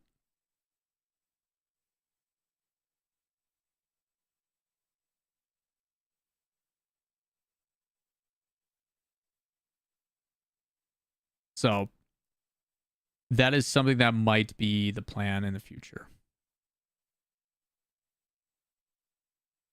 But if replay analysis is something you guys want me to actively do, maybe mini coaching sessions for people type series for content, could find some fun ways to choose who gets them and something. Yeah, we do. So the plan, chat, is every like Monday or Tuesday of the week is we are trying to do like a sponsor stream. You know, I have games and companies that are like, hey, yo, like play our game for an hour on stream, we'll pay you money. So I'm thinking for when I do those types of streams, anybody who signs up and participates in the sponsored content, because then I get paid out on it. It looks good for the sponsor. It allows us to make better deals in the future. Plus, then you guys get something out of it as well. I think what we might do is like, hey, like we just did factor 75 or whatever, which was meals. Rather than donating to me $50, spend $50 on meals. You get food, and I will do a replay analysis for you. So it works out that way. So I'm thinking about seeing people and incentivizing people who interact, giving them 2 things for the price of 1. You know, it looks good for me for sponsorships and for sign up purposes. It takes the same amount of time from you guys, and then you get a replay analysis out of it as well. As of right now, I think Dakota took advantage of that, so I've got to do a replay analysis for Dakota whenever he stops by and wants to take advantage of that. So, but trying to think of ways to make it enticing to engage with content, but then outside of just being like, you have to pay me money for replay analysis, it's like, yo, this pays me for you. All it takes is time and effort out of your end. So like if I play like a new desktop game and you play the tutorial, that pays me like $40. Okay, I'll give you replay analysis too, you know. I got back into RL and I'm back at my peak at C3, but was thinking about asking either you or Garen to coach me so I can get a GC. I mean, tragic. If it's something you're interested in, we can always talk about it. But yeah. Keeps, appreciate the follow, dude.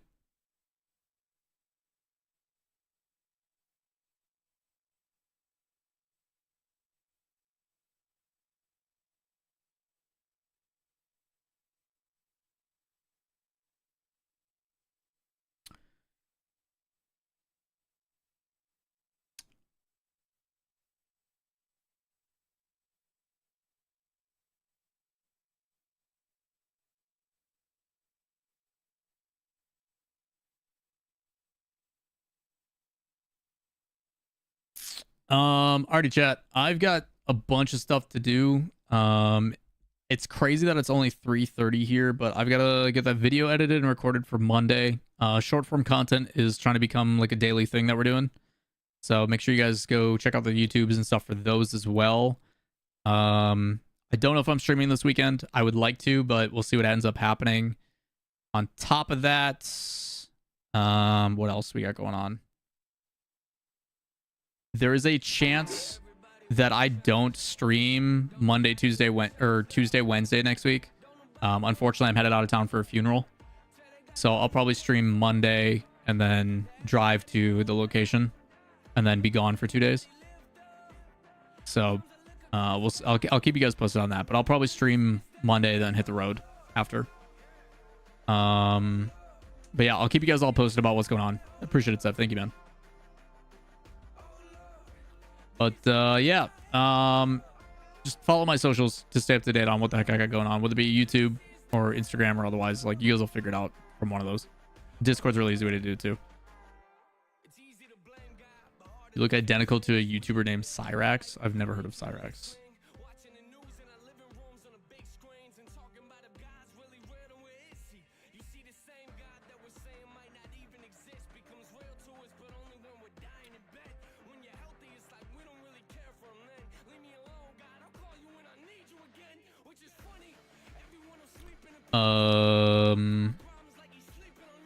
New marbles, for example, $2 dono to enter and winner gets a replay review.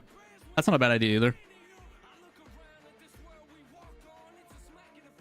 A couple ideas like that stuff. Not a bad idea. I think we have a suggestion page somewhere.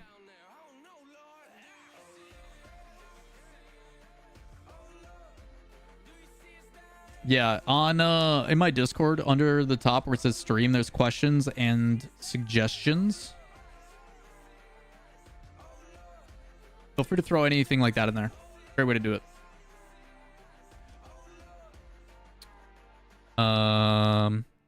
What's a hot take, Milk?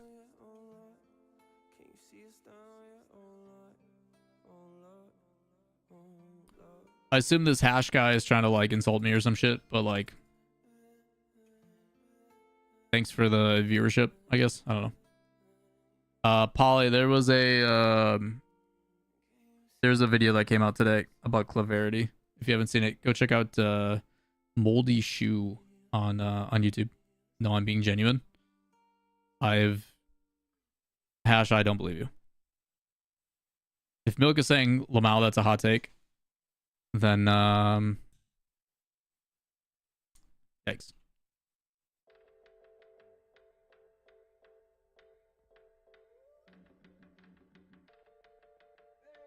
Yeah, I look nothing like this guy, and yikes, dude. Fucking yikes.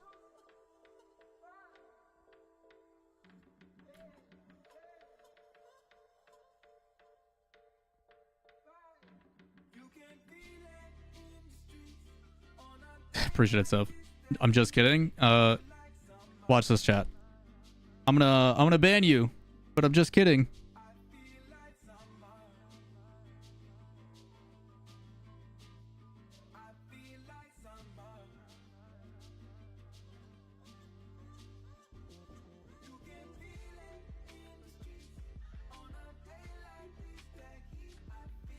I'm just kidding, chat. It's not actually happening. I promise. I take it back. All right. Anyway, chat. I'm out of here for the day. Appreciate y'all. Thanks for the love and support. Go spread positive vibes. You look just like this actor. Thanks, man. Back probably in the next couple of days. I don't know. We'll figure it out. Grand, appreciate the love. You look like Brad Pitt. I know that's not true. I also don't know if I want to look like Brad Pitt. The one I get is Chester Bennington a lot. I got Chester Bennington a lot growing up. And then, God, who is the other one? I forget the other one. Either way, chat, appreciate you. Love you. Much love. Go have a good weekend. Go enjoy the weather if you can. Hopefully it's not poopy by you guys. Pretty nice out here. But I'm going to go clean the house and edit and all the really, really fun stuff that I can't wait to do. Later, chat.